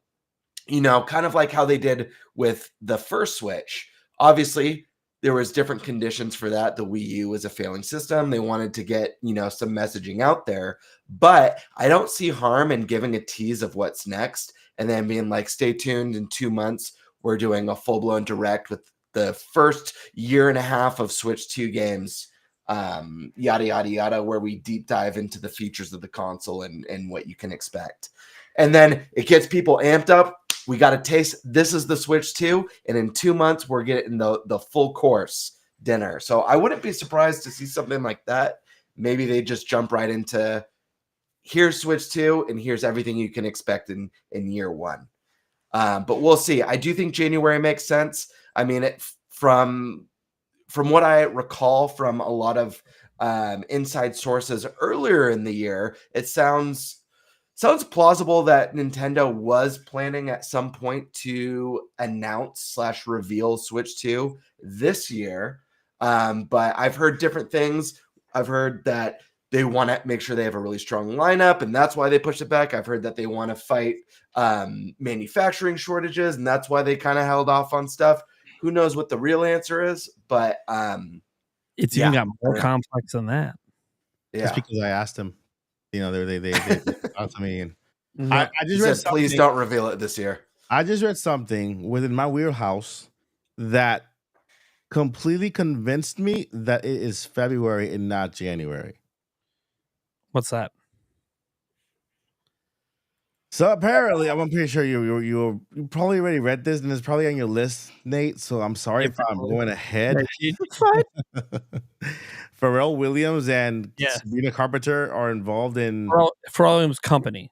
Yeah. So it says Pharrell Williams and Sabrina Carpenter are involved in producing the music for Switch 2. Now, if that is true, I can see them working during the month of January on that promotional, just making sure everything is all good to go. When is the meeting, by the way? February 4th. February 4th? Yep. So I can see. Yeah, I just don't see anything happening in January for some reason. I see. I think they've already done this. They've already made the song. Yeah, or it's one of her current songs that they like repurposed. Because remember, she has like Espresso where she literally talks about switching to Nintendo. So what if they wanted to have her sing "Switching to Nintendo Switch 2"? Yeah, like change the lyric a little bit.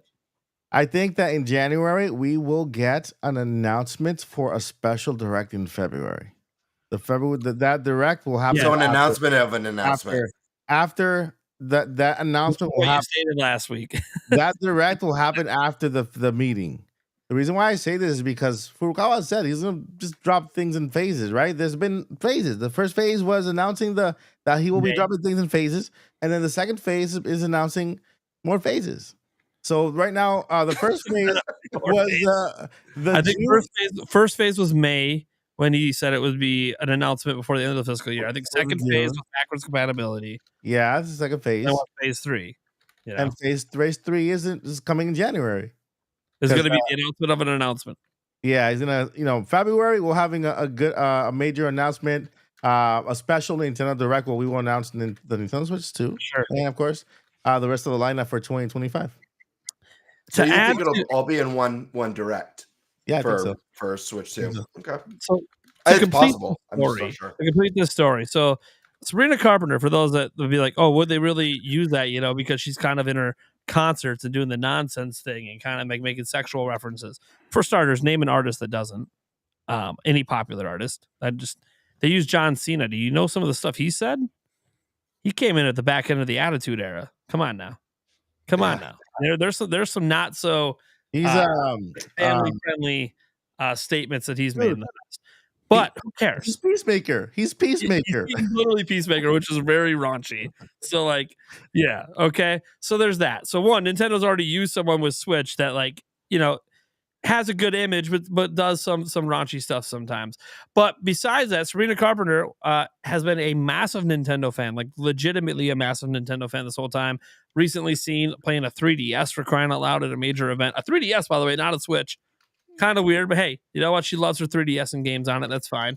But she also hosted an event at Nintendo New York in 2016 for the Disney Art Academy game that was coming out on Nintendo at the time. So she's already hosted an event privately. She obviously used the Nintendo Switch in her really massive hit this year in Espresso that blew up over the summer. And Kit and Krista pointed out that they worked at Nintendo in the department that would manage the celebrity stuff.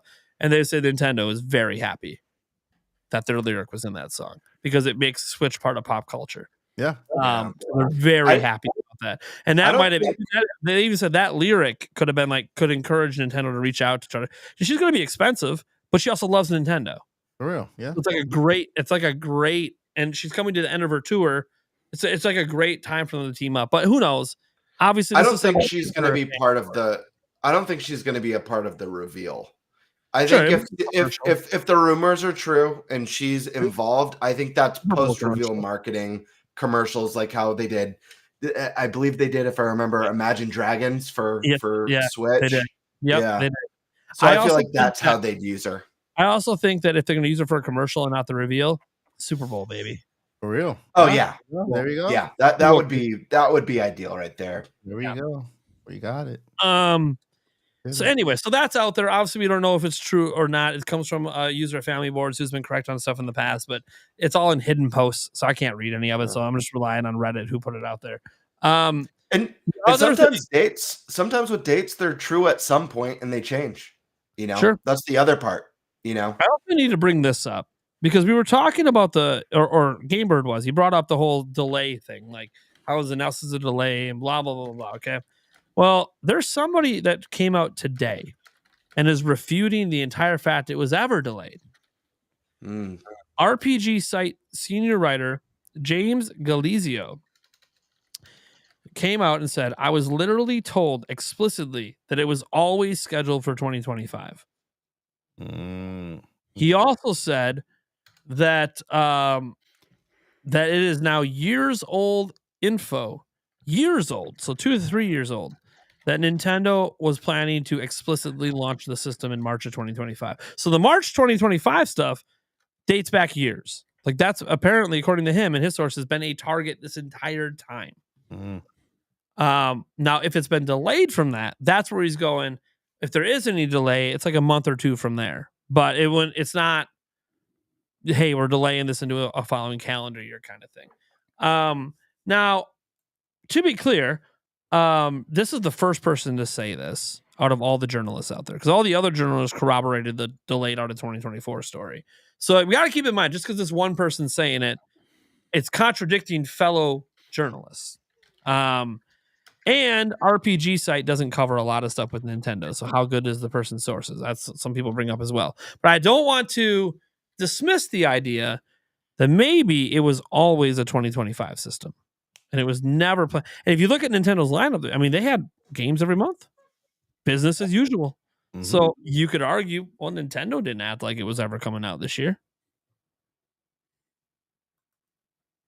So kind of interesting. It doesn't really change anything at this point, you know. It's kind of a weird time to even say it. Why didn't this guy talk about it back when the reports came out?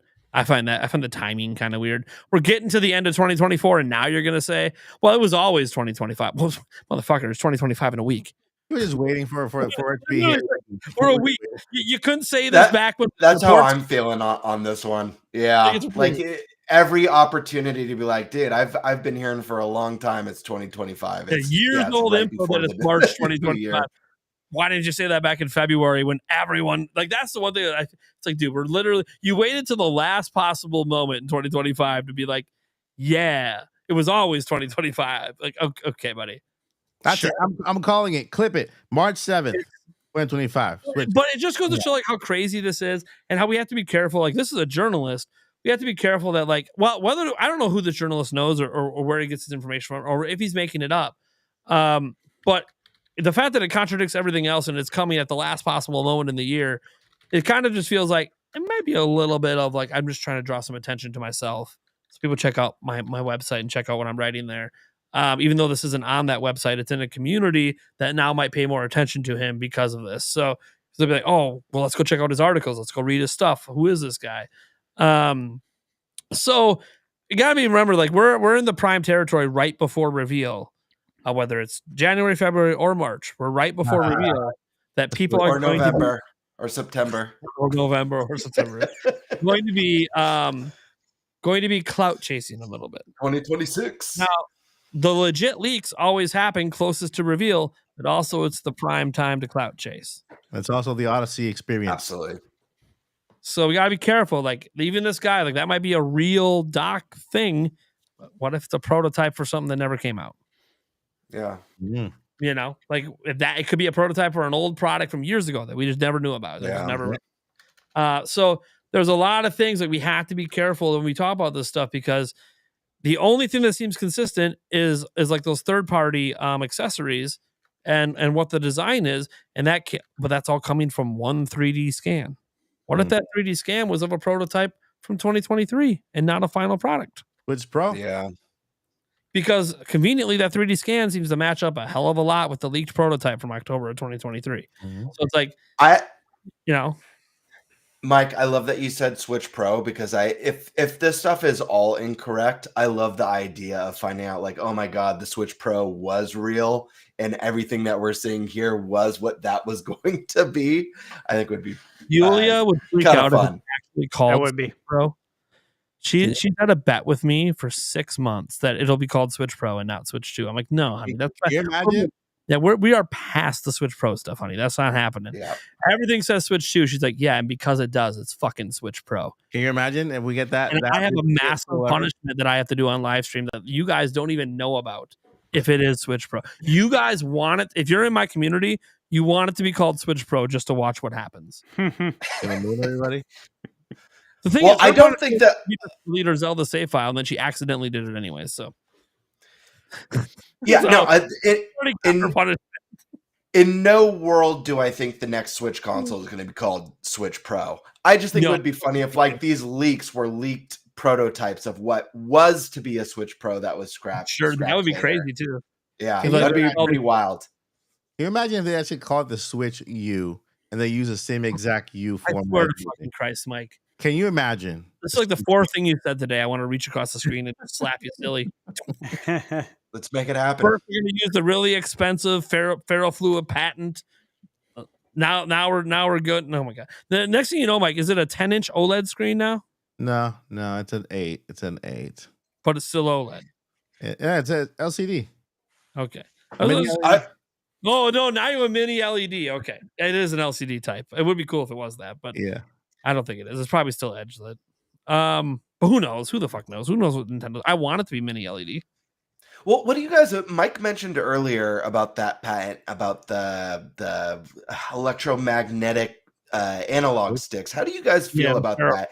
Because I don't know if it is something that's going to be part of Switch 2. I hope it's a feature that you could turn off because I don't like the adaptive triggers. I like it have to be. It feels like I'm breaking my triggers. I love the DualSense rumble. I like, when HD rumble was first introduced, I saw a lot of potential with it. Obviously, the tech could be improved. I love to see a 2.0 HD rumble in those Joy-Cons that's more akin to DualSense. But I feel a little bit weird on the analogs giving resistance or coming to a complete halt if I run into a wall. Yeah. So according to the patent, according to my calculations, it is a feature you can turn off. On and off. Cool. Yeah, it's a haptic feedback that you get from this electromagnetic technology thing that once it's shocked with electricity, it's liquid, and once it's shocked with electricity, it turns into solid. Depending on how much power you give it, then it'll kind of make it harder and harder to kind of move the joystick. But it's a thing. Hey, do you guys remember that arcade game? The Addams Family arcade game with Fester, and you put your hands on it, it'll like shock you. Yep. Yes. I don't know why. Yes, I just thought of that when you were talking about the stick and you're telling me. When lightning hits me in the next Zelda game, I want to be electrocuted in real life, baby. That'd be so cool. I want to I want feel to it. be like a stun gun. I want to be on the ground. Just come on, Foaming from the mouth. in the like game, this. Nintendo. If Link is flopping, I better be flopping because I got hit too, baby. I want to be able to put on like a vest, and I know they have it for VR, but I want to be able to put on a vest where I can like feel pain if my character's feeling pain in the game. Yeah, there is a vest. There is a vest you can feel pressure. Yeah, that's what I want. Well, I tried one on for VR once, and it was a boxing game, and I'm like, yeah, okay. The CP that comes in and hits me in the gut, and I'm like, oh, what the? Yeah, that's what I want. It hurt. I quit. I'm out. If I wanted to real boxing, I'd go into the ring. That'd be so much fun. That is funny, man. And I got another question for you guys because this is one that I don't hear people talking about much, but I've thought about this quite often. The Joy-Cons on Switch 2 are obviously different. The console's larger. It has according to the leaks, it has the electromagnetic technology with the extra buttons. It is not the same device. So to call it just a Joy-Con would be confusing to consumers, to parents. They buy, Switch 2 Joy-Cons. Their kid has a regular Switch. They don't have the Switch 2 yet. Magnetorheological fluid. That was Mike, I Who believe. is that? What was that? That's what it's called. It's called this. Magnetorheological fluid. Are you sure that's like correct? That's so unsettling. That's so unsettling in my ears. Magnetorheological fluid, MRF. It's spewed in my ear and I can't get it out. So I feel like there's two possibilities. I coined, like 2 years ago, I coined a name for new Joy-Cons when I thought there was going to be a Switch Pro. Pro-Cons. They're the new improved. They're bigger. They're more ergonomic. Pro-Cons. Rolls off the tongue. It's a good name. Maybe they keep that. Or would they just call it the SwitchCon 2s? Which...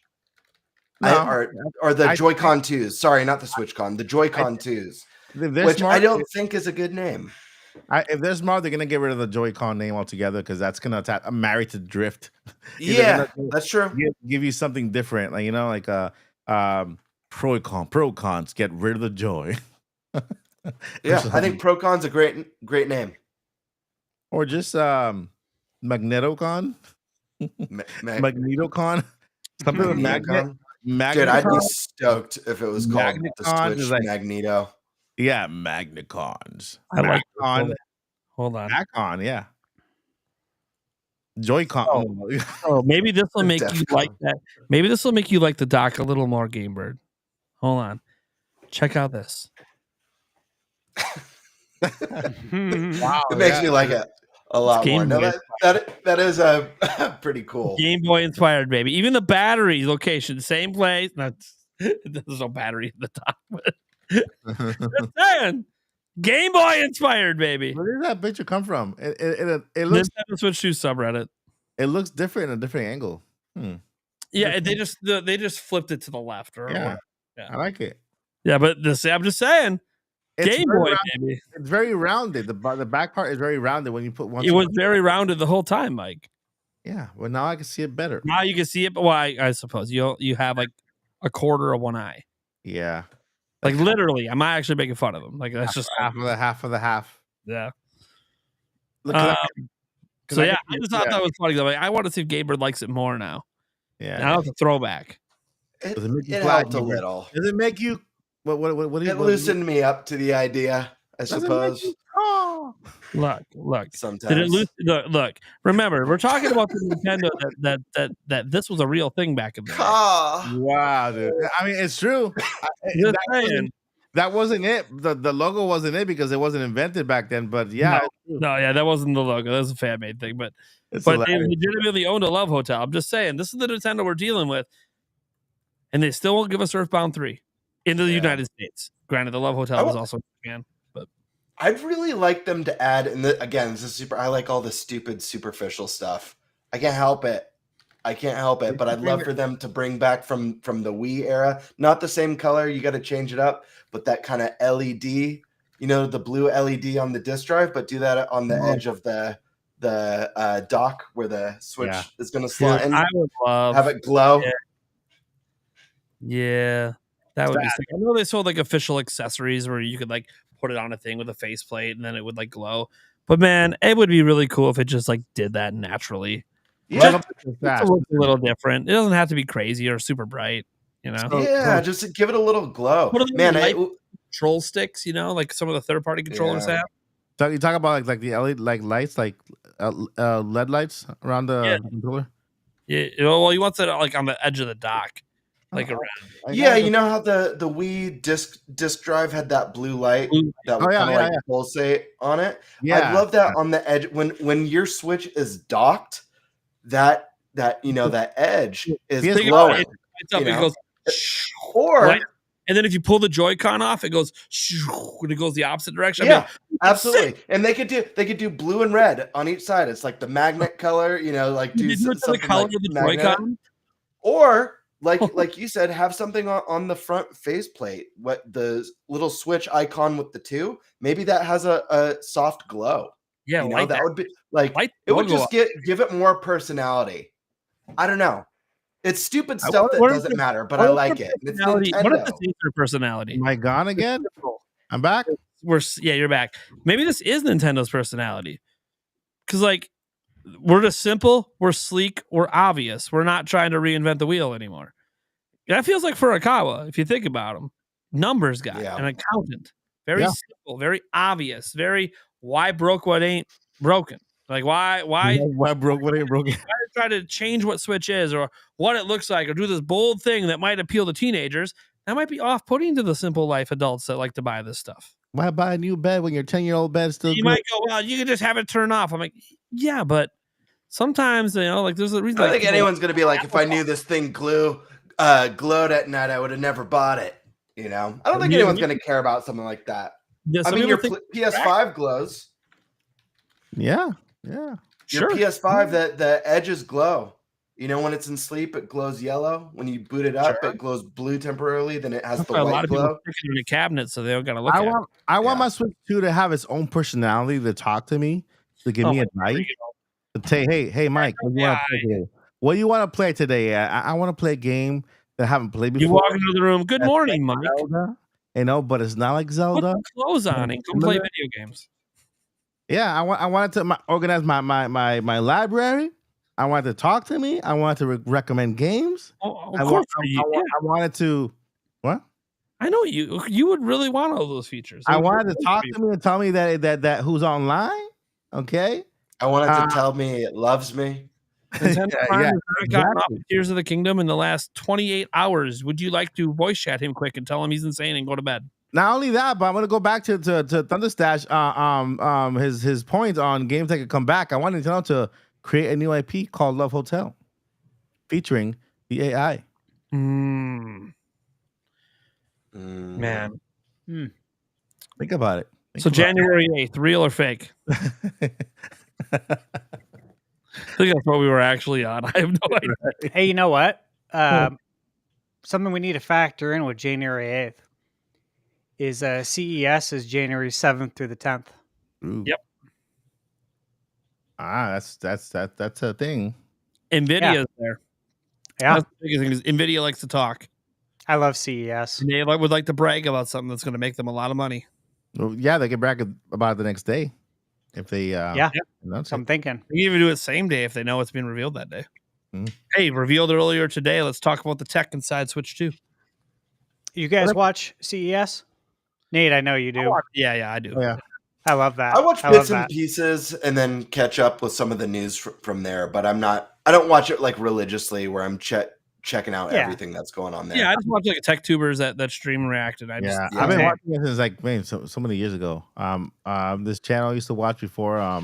it's good for memes. If you love the old school E3 cringe, oh my Oh, Oh, yeah. I love it. Yeah, and I CES's do. level of cringe.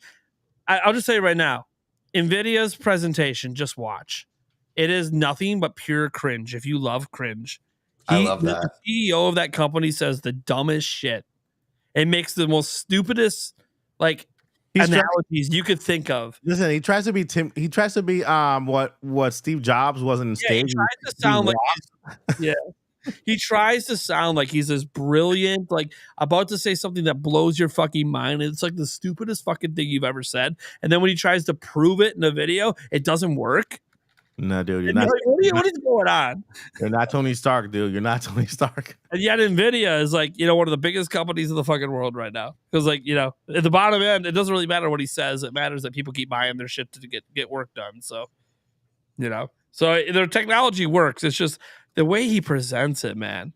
Yeah. He thinks he's Tim Cook. He thinks he's Steve Jobs, but he's not. And he's very bad at pretending to be. And it's hilarious. I'm looking. Last year, NVIDIA had their stage show on January 8th. Yeah. What day is it this year? I'm looking right now. I just Googled it and I know saw there's January 8th, media only- 2024. We have media only events, I think, on the 6th and 7th, but that's not the public one. So I'm curious when their actual presentation is. Watch, it's on the fucking 8th. So they can actually just drop the trailer, right? The trailer. And so it's public so they can talk about it. NVIDIA showcase it says from 9 to 6 on the 8th. But it Oh, also says that for Tuesday. Monday's the keynote, Monday night. Of the okay. 8th? Of the 8th? The 6th. January 6th is the keynote. But they have presentations every day, it says. I'm on their website. They have presentations every day, but the keynote is on this. So if they're doing presentations every day, then any day they could talk about it if they want. Yeah.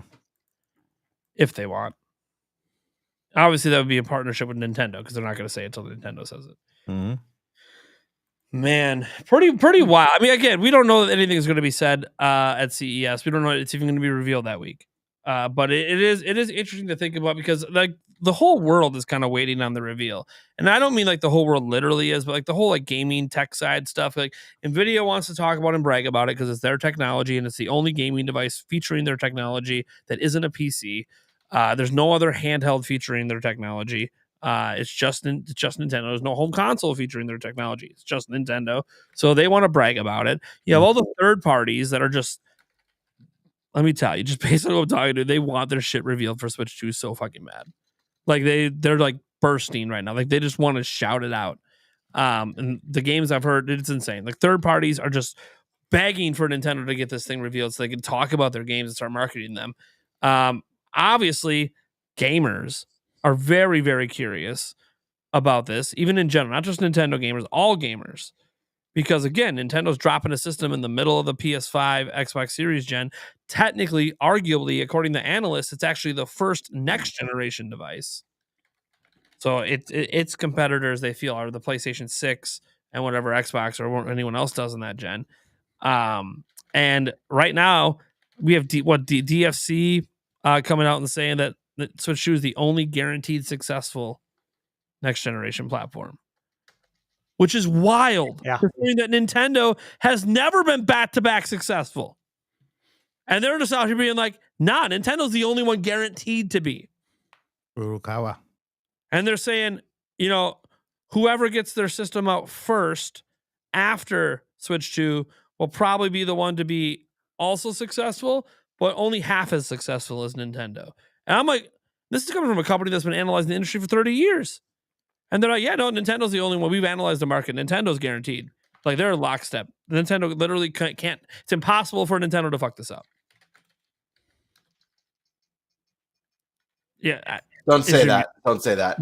I know, but that's what they're basically saying. Like, it's impossible. Yeah. 80 million units they project to sell by the end of 2028. 80 million! I mean, it makes sense because they are releasing a more powerful system that is basically the same one that is currently successful, bringing in third-party developers who lost the first train and are getting in on the second train. So all these third-party people are coming up. Then we have the 120 million people who are currently on Switch right now wanting the next Mario, Animal Crossing, Splatoon, Mario Kart, all these games on Switch 2, which is not going to be on Switch 1. I mean, it's done. It's like, all the pieces are there. Nintendo cannot mess this up. All they gotta do, release the system, release the games, bring third party in, good promotion. Don't call it Switch U. Here's how Nintendo can mess it up. 1, a really stupid name combined with batteries that explode and they don't deliver a single good selling game that anyone wants for 2 years. Hello, Wii U. Switch U?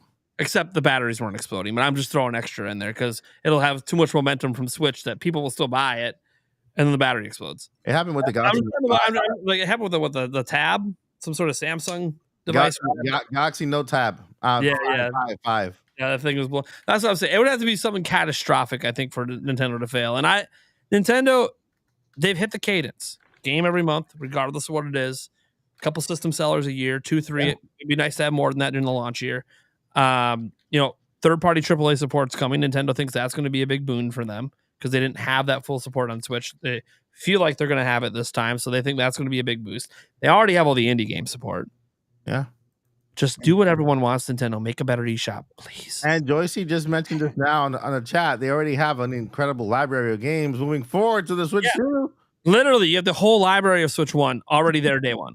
But you go to the eShop day one and you're already loaded with thousands of games at your You don't have to worry. Oh, I haven't played this game yet. I finished my launch game. I finished Metroid Prime 4. Okay.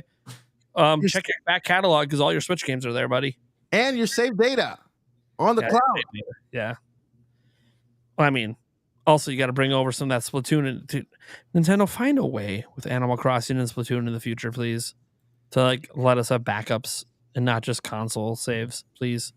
Please, Nintendo, work around all the things you're worried about with cheating and all this other shit. Dude, people cheat in Animal Crossing anyways. They're always fucking with the clock. Don't worry about it. Mm-hmm. I know you gotta worry about it in Splatoon, but look, the data should not look. Splatoon has a single player mode. You should have that single player data be able to back up to the cloud. There's no reason you can't back up single player data to the cloud. 2, the multiplayer data, save it to your fucking servers like every other multiplayer game in the world. Yeah, I agree. When I log in on Fortnite, no matter what device I log in, it has all my shit. Because it's saved to their servers. I don't have to have it saved to mine. Save it to yours.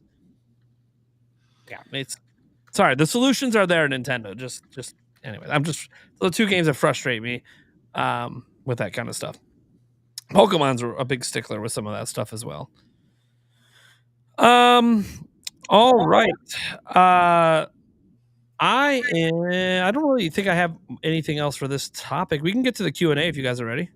Let's do it. Yeah, I think I'm ready. Yeah. I will just add that I didn't know who Sabrina Carpenter was. I had to look her up. I had no idea. Have you ever heard any music? Nope. I Espresso? haven't listened to anything since after the year 2000. I'm like literally not joking. Okay. Yeah. I mean, We're on the same page. I just learned who Sabrina Carpenter was like a month ago from my I know, wife. She's I like, know her "You heard of name. Sabrina Carpenter. I was like, no, because I listen to mostly old From the stuff. Disney Channel. Yeah, I know her from Disney. I figured maybe she's like John Carpenter's daughter or something. If you have daughters, Is she? That'd be pretty cool. I actually don't know. That'd be pretty Yeah. cool.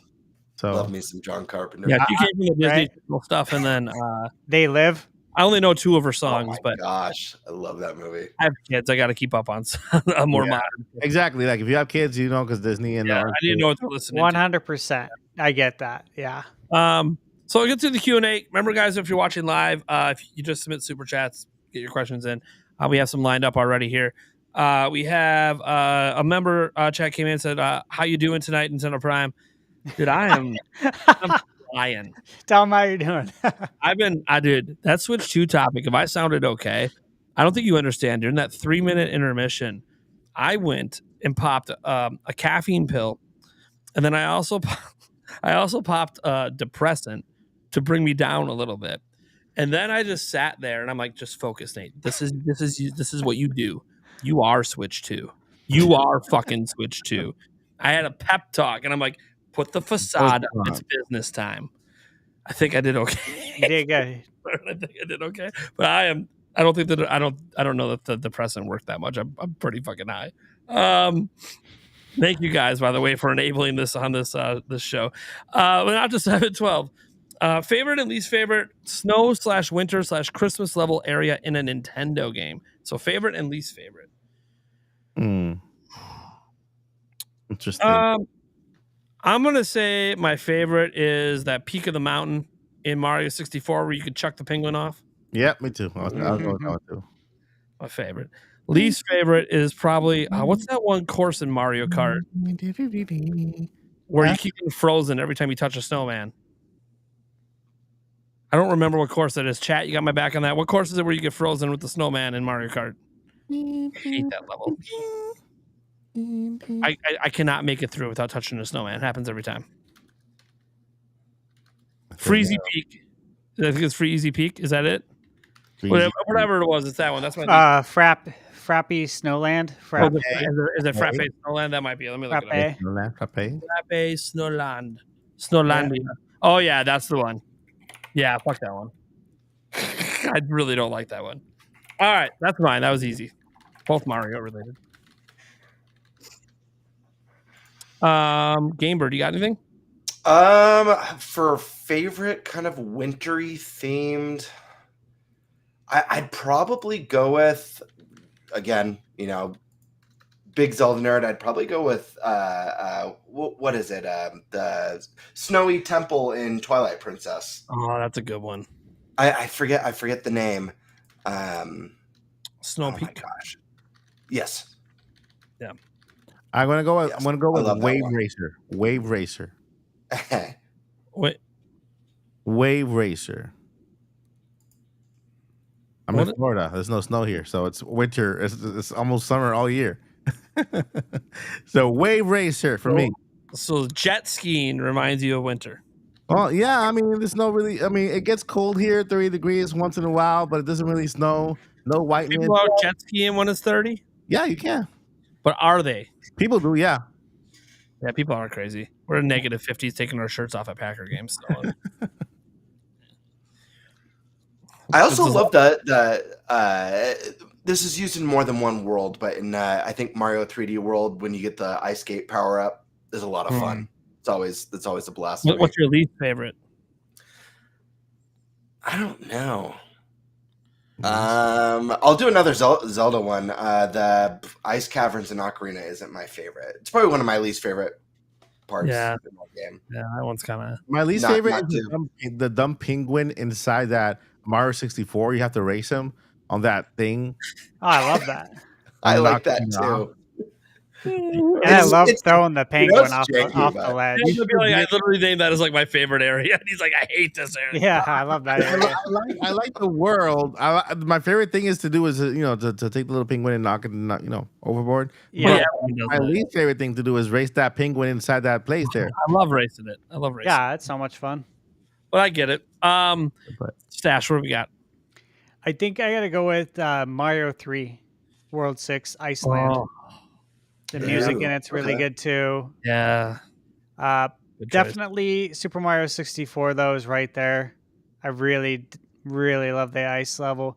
And honestly, the first thing that came to mind for annoying ice levels is actually the Arctic track on Wave Race Blue Storm. Super annoying. Absolutely. And I saw some requests in the chat for us to talk about like the games we're most looking forward to in 2025. Guys, we literally have a podcast on the first. Come on. Stop spoiling topics for it. That was clearly going to be one of the topics. We got to know what Yeah. we're looking forward to game wise. All right. Let's see here. That was a good one. Thank you so much, Fanatis. Miguel Lopez says, I'm getting off topic. By the way, it's a Q&A. You're never off topic in a Q&A. Will Crash make a comeback? I think we crashed, burned. Well, they made the Crash Team Racing. They have the Crash 4. You know what happened to Crash? He appeared in the Game Awards last year. Or wait, the first year of the Game Awards. No, not the Game Awards. The first year of Summer Game Fest in 2020, he appeared in Jeff Keighley's house, and he was never seen again after that. So he knocked on the door and to present Crash 4, something upside down or whatever. And then after that, it's just so if you want to ask somebody after Jeff Keighley, probably knows where he is, probably in the basement somewhere, like asking for lotion or something. I don't know. I think Crash will get one more game. And they'll give it one more crack.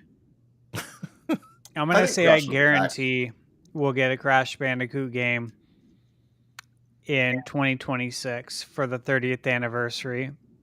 And Crash Bandicoot 4 sold extremely well.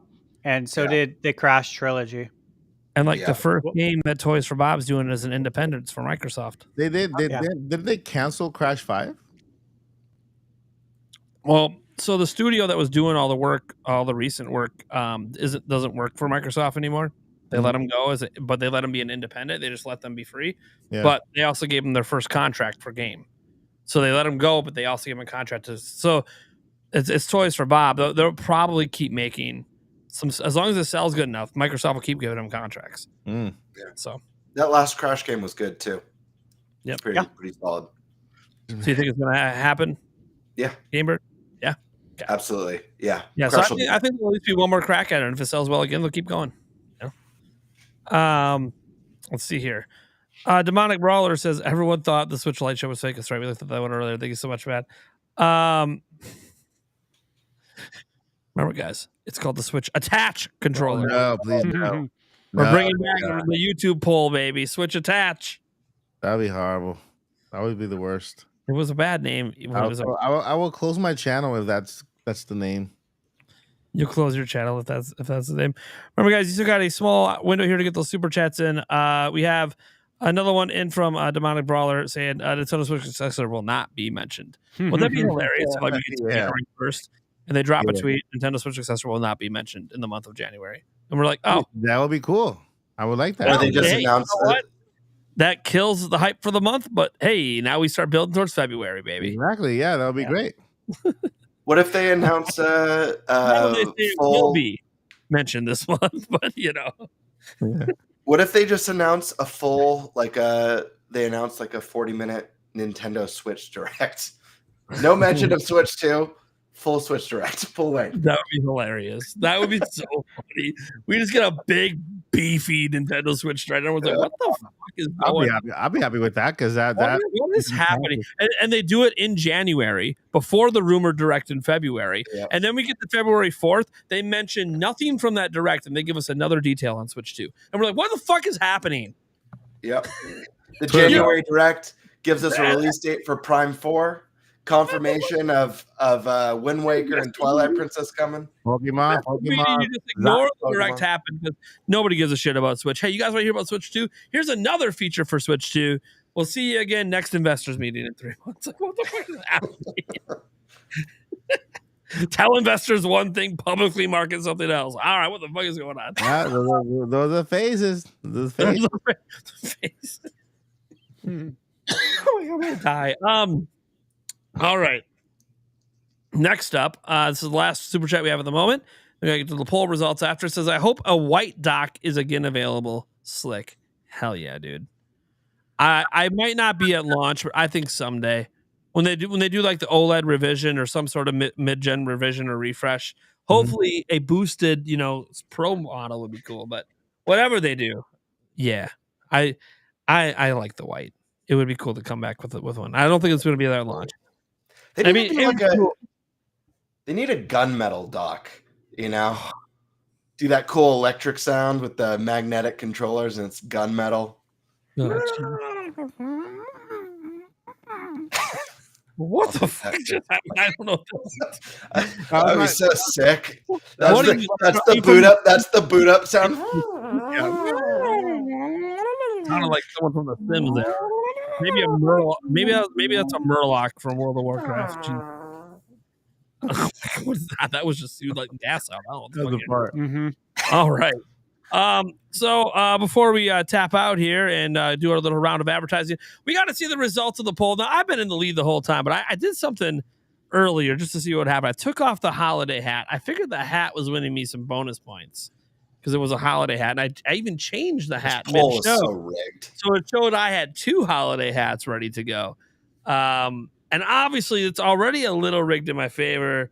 And you're the host because it's my own channel, right? So I wanted to see what happened if I got rid of what is obviously holiday. Because the problem with this sweater is I got to back up for you to see what's going on. So, you couldn't really tell what the sweater was the whole time. And I got good old Tom Nook. Come on, look at Tom Nook. He'll steal your money. Mike Odyssey is literally wearing a Nintendo themed ugly sweater, and did not perform well. That's okay. He didn't perform. This should have gotten me some votes. But Gamebird, you should have worn that. And you guys also can't see how cool my shirt is unless I were to zoom in. I realize that I am the. Hey, look. I'm going to move my mic too so you can see it. Yes. Yeah. Look at that. Oh, look at this. That's pretty cool. Look at this. He's going way in. He's trying to sway both. I think, did I end the poll? I ended it. Look at this, guys. You got the training montage scene here. Apollo scene. This shirt is amazing if you are a Rocky 4 fan. I realize that I am the least popular figure in this podcast. Hold on. Gamer was trying to show off the full.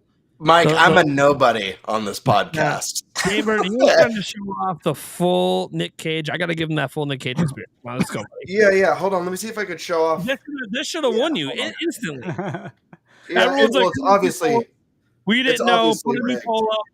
All right, we'll do a new end of poll. We'll do a new end of poll again. I'm just gonna put us all in it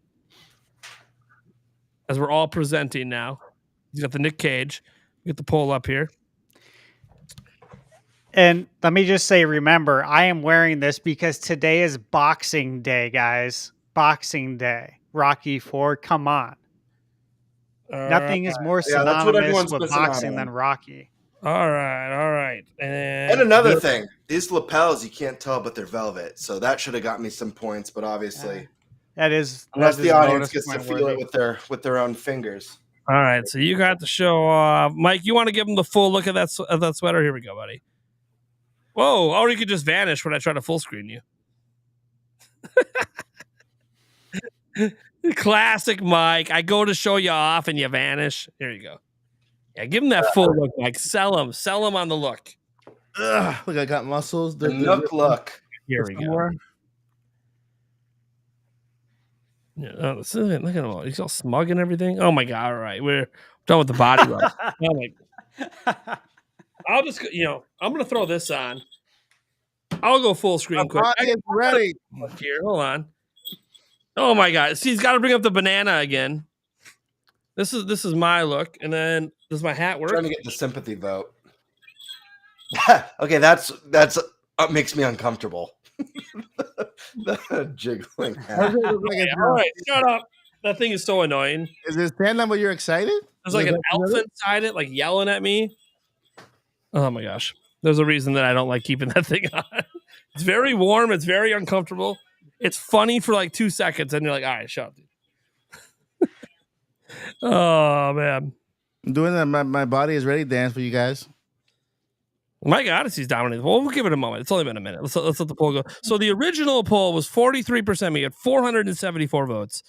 I was 43% me, 33% Stash. And I don't even know if they could tell what the shirt was. They might have just been voting because the collection's so sick back there. I think it was the bird call. The bird call just wins it all, dude. And then the Mike Odyssey with the 19, and then Gamebird. He's trying to win you with the Nick Cage right now. You guys might not have been aware if you just popped in. He's trying to win you with the Nick Cage. Let's see what we got here. Brutal. I got thrashed, dude. Well, I mean, you're doing a little bit better in the second poll. But you're still getting thrashed.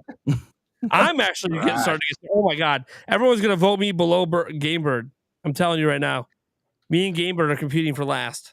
This is tight. I'm gonna let this poll go for a bit while we do our outros here.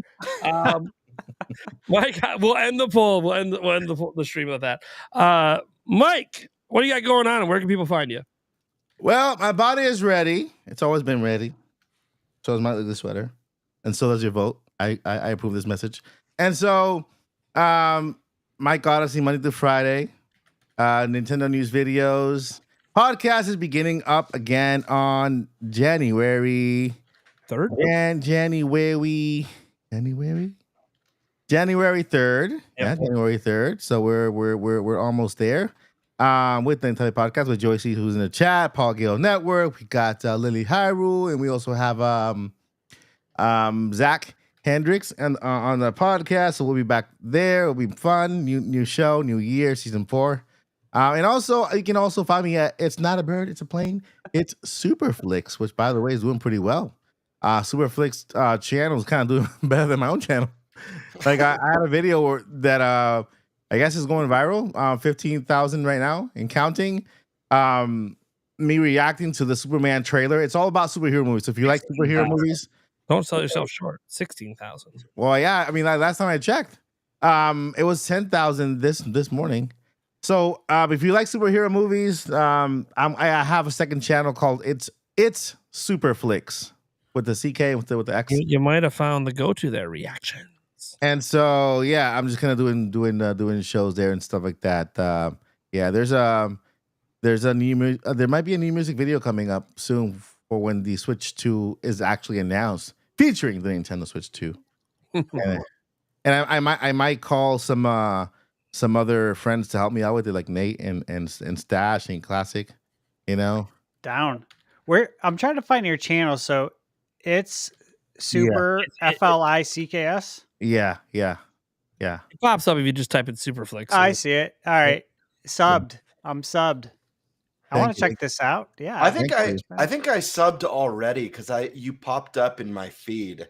That's And I was cool. like, oh snap, he's got it. So I think I already subbed. Yeah, I actually watched your Superman reaction trailer. Yeah, I mean that I just started that week and a half ago, and it's going pretty well. So I'm Hell yeah, happy with dude. the channel. So Super Heck sick. yeah. thank you guys. I appreciate it. Make sure you check out the man with the bouncing DVD logo behind it. It's not a DVD logo. It reminds me of it on your TV. Oh, It's yeah. just bouncing Yeah. around. Yeah. Classic. Gamer, what you got going on, and where can they find you? You guys can find me at GameBird Classic here on YouTube. Channel's been a bit quiet lately. I've had a lot of stuff going on, but I was telling the guys earlier, I'm planning for some big stuff in the new year.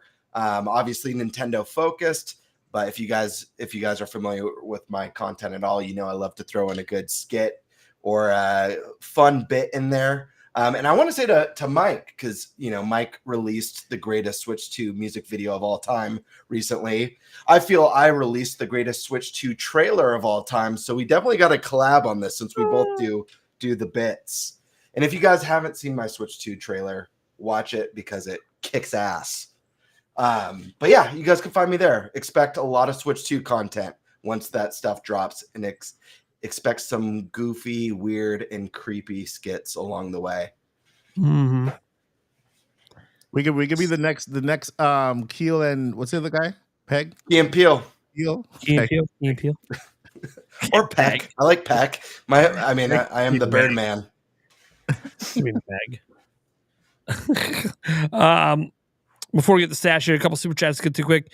So people added in here. We got Taker610 dropped a $5 saying no sequels to Mario Galaxy or Odyssey. The surprise will be a sequel to Sunshine called Moonshine. I love it. Yeah. That'd You be guys know I got to live stream that whole game while drinking some moonshine, baby. Let's go. Oh my God. Oh, that's funny. That's a good one. And then Boo Mini coming in with the 5 saying, will Nintendo give us one Zelda game in 2025 or 2 games where one's a brand new and another is a rollover, like Wind Waker or Twilight Princess?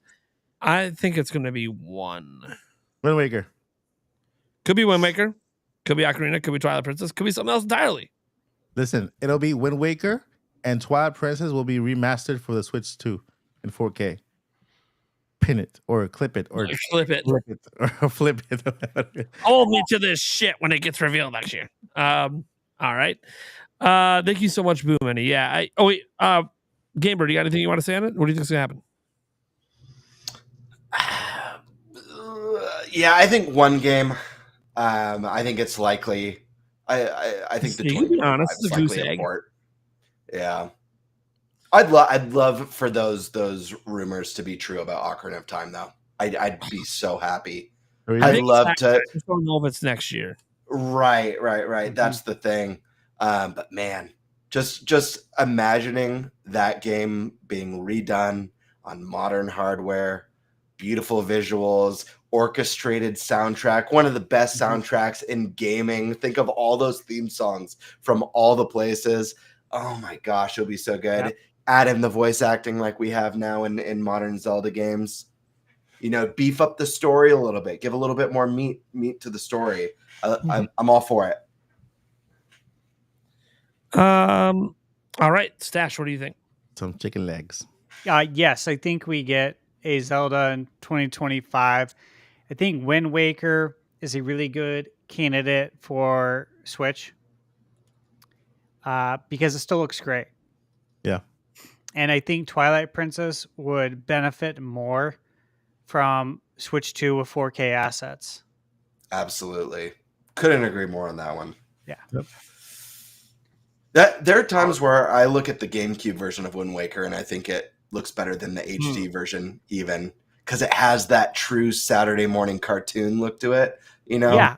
All you got to do is touch up the font because the fonts in the game are blurry. The fonts, the UI, which, there's ways to do that. And it looks fantastic, let me tell you. All right, Stash, what you got going on? Where can they find you? You can find me on YouTube, of course, at Thunderstash Gaming, and I'll be working on this again. This is the Retroid Pocket 5. If you guys want to look it up, I'll be doing a review on it. It's very nice OLED screen there. And in case you're wondering, I did pick up custom buttons that I'll be installing on this. So yeah, That's cool. it'll look very nice. Super excited about this. It's a very powerful handheld. And I can't wait to tell you guys all about it because I'm going to be doing a lot of stuff on it. Show the back of it again. That right there will be an amazing addition to Switch 2. See how that for ergonomic reason it just comes out just a little bit on the back, so you can actually hold it well. That'll be great if they, it doesn't affect too much the Joy-Con when they separate it, but adds just a little bit bump on the side so that you can hold it better. Be cool. It'll be cool. Yeah. Very cool. I'm super excited to check this out. And it's going to take a while to get everything set up the way I want. Is it just handheld or can you dock it? Got the dock right there. Nice. Good. Yeah. There's some stuff I'm really looking forward to playing, like on the big screen, stuff that I would normally like play on my computer monitor. But yeah, I'm looking forward to playing. I'm sure you guys can guess at some of those things, but I can't talk about everything that I play, obviously. But yeah, I'm super excited for that. But what I'm really working on first, as much as I want to do this, is finishing Metaphor. And I'm so close. And, it's almost 11 p.m. right now. Man, part of me wants to just, as soon as I'm done, go turn it on right now and maybe screw up the sleep schedule. I'm so close. I'm saying? Like, I'm just so close.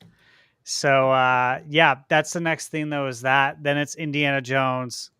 Then it is Dragon Quest 3 HD. I'm a little behind, man. These RPGs, they're hefty. Dude, I'm 130 hours in on Metaphor. Yeah, it's nuts, especially if you try to 100% it. And occasionally I do. The game's really good. I want to see everything the developers created, that they intended for us to, see and experience.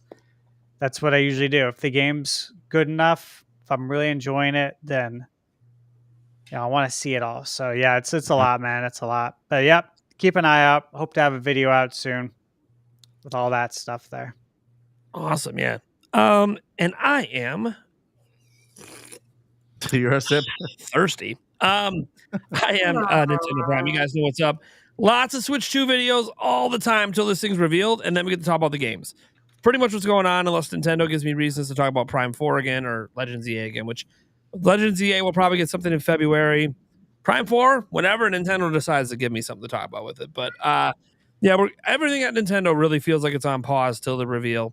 So we'll see what happens. Hopefully coming up here within a few weeks, or maybe it's longer. Who the hell knows? Except Nintendo. So until then, I already, as an example, I have more Switch 2 leaks to make videos on tomorrow, probably more the next day, and then other rumors, and then other bullshit.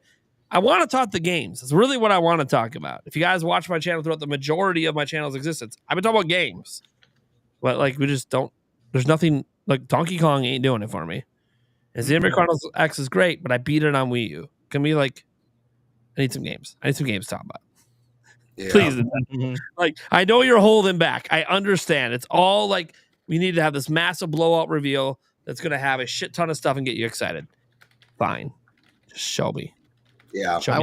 That show is pretty cool. Silo, have you watched it on Apple TV? Which one? Silo. I don't know if I've watched Silo. I've watched that one. Severance. Oh my God, Severance is awesome. Yes. Yeah, there's a new season coming, or it's coming soon. New season. Yeah. So the new season of Squid Games just came out. No one spoil anything for me. I'm gonna be watching that soon. It's the only foreign show I actually watch because they wear masks most of the time. So really the what call it? The Squid Games. Well, I saw this first season. What the heck is this? Yeah, it's crazy. I can't wait to see what season 2 does. Anyways, thank you guys for tuning in. This has been a great show. You can follow the podcast on all of your audio podcast listeners. The show is always up the day after. the live version. So if you want to catch it live, it's usually 8 p.m. on Wednesdays. This week was a day delay because of Christmas, but no delay next week. It's New Year's. We're doing it. We have Nick with No K coming on. And we have an absolutely packed January right now. Yeah, Mike's coming on like once or twice, maybe every week. I don't even know. He told me on every week. I'll probably be here every week. Yeah, I mean, the way that no shows happen, who the hell knows? But he's at least scheduled for one or maybe two. I don't know. We got HMK, we got Gamebird coming back on here in a couple weeks. Heck, it's the 8th. You know what the 8th is right now? It's a rumored possible reveal date. Just saying that would line up very well. Not that it matters because we do an emergency podcast anyways, but it would be cool if it happened to be on one that I already have guests scheduled for. So that'd be kind of neat. But yeah, we have HMK coming on next month. We got Jake Randall coming back on his Cool. first ever episode of Nintenbyte Podcast. He's coming on next month. Your guys' favorite Mario Party and Pokemon shit talker, Favlam. Yeah. Yeah, he's coming back on as well. The Geek Apprentice is finally coming back on after having her baby, so that's exciting.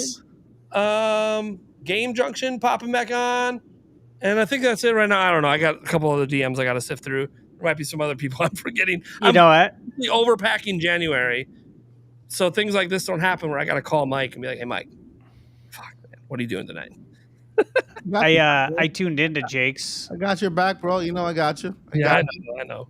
I tuned into a few of his live streams when he was doing the PS5 Pro. Oh yeah. 30th and all that, because I hadn't seen any of his videos before or anything. That was entertaining, man. He is. It was really fun to watch. Like I was just going there, like I was doing work, but I had his stuff on too, and it was just entertaining. I don't know, but I enjoyed it. Super family friendly for a bit, and then out of nowhere, yeah, inappropriate. Yeah, and I'm like, what? Yeah, there was definitely moments like that. It was cool, man. I enjoyed it. So that'll be fun. My podcast is usually just inappropriate from start to finish. I think it's a channel. But, right? Yeah, a lot of people are looking forward to Jake coming back. He was the co-host of the Nintendo Prime podcast for a year, so a lot of people miss him that he hasn't been on yet. But hey, I talk to him every week, guys. We keep in touch on what's going on in his life. He's just a very busy guy, but he's back to YouTube, so he wanted to come back on the show. Maybe he'll start coming on once a month. I know some of you guys have seen him pop into my live streams here and there as well because he's more active online now. So, so we have him coming on, and there might be some more people. As I said, I think Hoops and Hip Hop hit me up for one of the days. I think it's a day I might need someone anyway, so I think that might actually work out. So yeah, we're and that's just for January. We got to get into February still, and and beyond. So it's exciting times. I can confirm Roger's base is planning to come back on. Granted, it's going to be a while, as it always is to get him in the schedule. When's Andres going to restart? Good question. I keep inviting him, and he keeps being like, no comment. Hey, man, have you seen the latest on Switch 2? Yeah, have you? Hey, so about my podcast, when do you want to come on? Just ghost me. That's why I'm calling you out, buddy. Ghosting me. You could just say you don't want to come on. It's okay. I'm not offended. He's stuck in a loop. He's just busy. I know he's busy, and he doesn't want to give me an excuse. Yeah, he's living Groundhog Day. Now he'll be back on. I think he right now is in a holding pattern until Switch 2 is revealed. He wants to hit it hard with his channel, but he told me he kind of hinted that he'll come on once we're kind of past that initial wave of stuff, which I get. He's trying to make it into a full-time career. I get it. He's got to focus on his channel. But yeah, Hoops and Hip Hop. That was the other one that hit me up that I have to get on the list. What day did he pick, anyways? I'll tell you guys right now. He wants to be on the 29th. Hell yeah. When's RGT coming on? It's a good question. I always extend him an invite. We're fellow 85ers. Yeah. I think we get along well with him. I mean, he got along pretty well when we had him on the Nintendo Prime podcast. Was it Halloween last year? But I don't know. He's got his own podcast that he does. Yeah. That sometimes conflicts, but they don't do it every week. So it's like, I've invited him to come on. It's whether or not he wants to make the time for it. He does he likes to poke and make fun of me.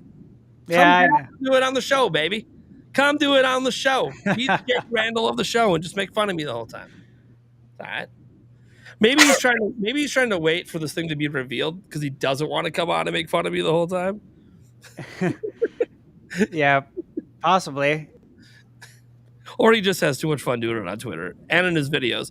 Dude, that stone cold look he did when the outlet said reliable YouTuber Nintendo Prime, and then he stared at the camera for like 8 seconds. I'm like, okay, I don't know why they're quoting me. I'm not the source on any of this shit. Like, I don't even know why I'm referenced in the article. Damn. But he's a funny guy. Me and him have always gotten along. He's a straight shooter. So, but yeah, he's pretty busy. So we'll try to get him. I'd like to get Josie Woe back on as well. She's on that podcast. Yeah, she hasn't been on the Nintenbyte one yet, and really anyone on there. Like I've invited Nate the Hate to come on. You know, he's declined every time, but you never know.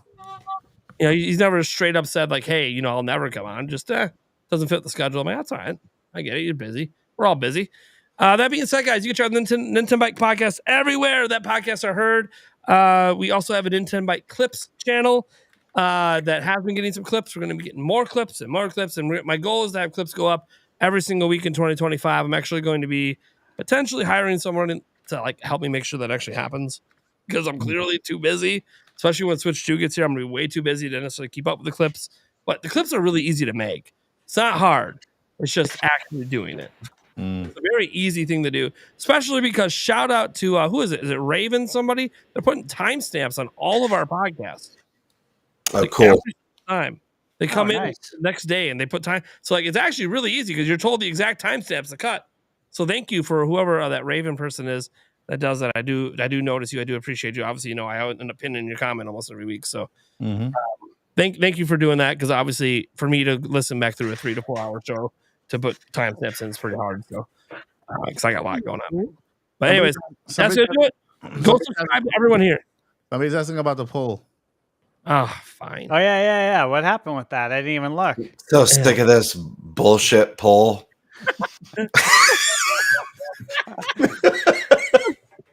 By the way, Mike Odyssey pulled ahead right at the end. It was Thunderstash like the whole time. Oh, congrats, Mike. 5 minutes. Thank you guys, appreciate it. Don't even let me end it. I think my back end froze. Let me refresh. I want to use these eye drops as like my trophy. Yeah, I can't see the results. Where did I land, guys? I'm just curious. So the last time you were at 4%, right? Yeah. This time you're at 5%. Oh wow! Thanks, folks. You're too good to me. You really are. I really appreciate it. There was only 79 votes this time. So I could argue the original poll is what matters most. Only 79 votes. But Mike Odyssey won with 34%. Stash with 31%. Nicely done, Mike. I came in at 29%. I'm actually surprised. I think if I would have kept the winter hat on, I might have took the lead. But you know, it is what it is. I didn't keep it on. You know what? Just because of that, I'm gonna do a giveaway. Now? Next podcast I'm in. Oh, okay. Yeah. Which your next scheduled one is, let's see. That's a ways away. That's scheduled. That's scheduled. I have a Nintendo Switch Lite Zelda edition with the 12 months of online membership plus. Well, shit. Back. Now everyone's gonna be like, he better be coming on the first. He better be coming on the first. I'm gonna get people begging for that now. Oh man, yeah. Joyce's like, I'll remind you, Mike, that you're giving it away. I'll remind you. Yeah. Because I'm gonna forget. I'm not running the giveaway. I mean, I can run it, you know, just general in the chat, but you know, I'm not the one managing it. All right.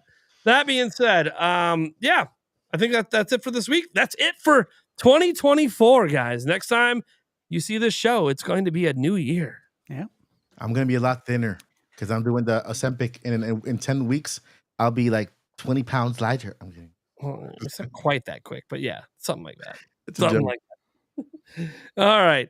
Thank you guys for tuning in, and we'll catch you on the next episode. see you guys next year. Yeah, you know what? What was We that? might as well, just because Mike is here, we might as well just end it with the song. Come on.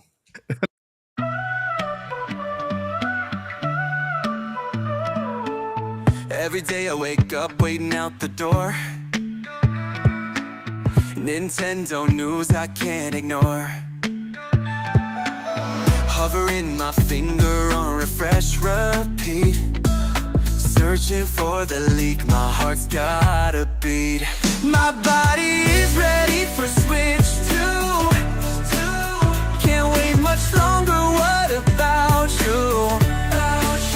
Standing in line just to hear something new. Nintendo, come on, give us a clue. Rumors flying, but nothing confirmed. It's been a mystery, my patience burned. Gotta level up with my imagination in this endless game and stimulation. Whoa, my body is ready for Switch 2. Can't wait much longer. What about you? Standing in line just to hear something new. Nintendo, come on, give us a clue. All we want's a peek, a hint, or a sigh. Just a little nod won't make us cry. Joy-Cons at the ready, hearts in sync. Nintendo dragging on, making us think. We've been resetting time and time again. All off the Mario, it never ends. Zelda's gathered from the nether horizon. This weight is harder than fighting in us thing. My body is ready for Switch 2. Whoa, 2. Can't wait much longer. What about you? About you? Standing in line just to hear something new. Nintendo, come on, give us a clue. My body is ready. My body is ready. My body is ready. My body is ready for Switch 2.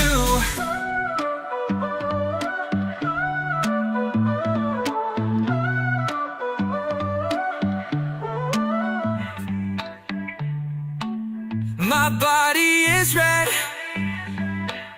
My body is ready for Switch 2.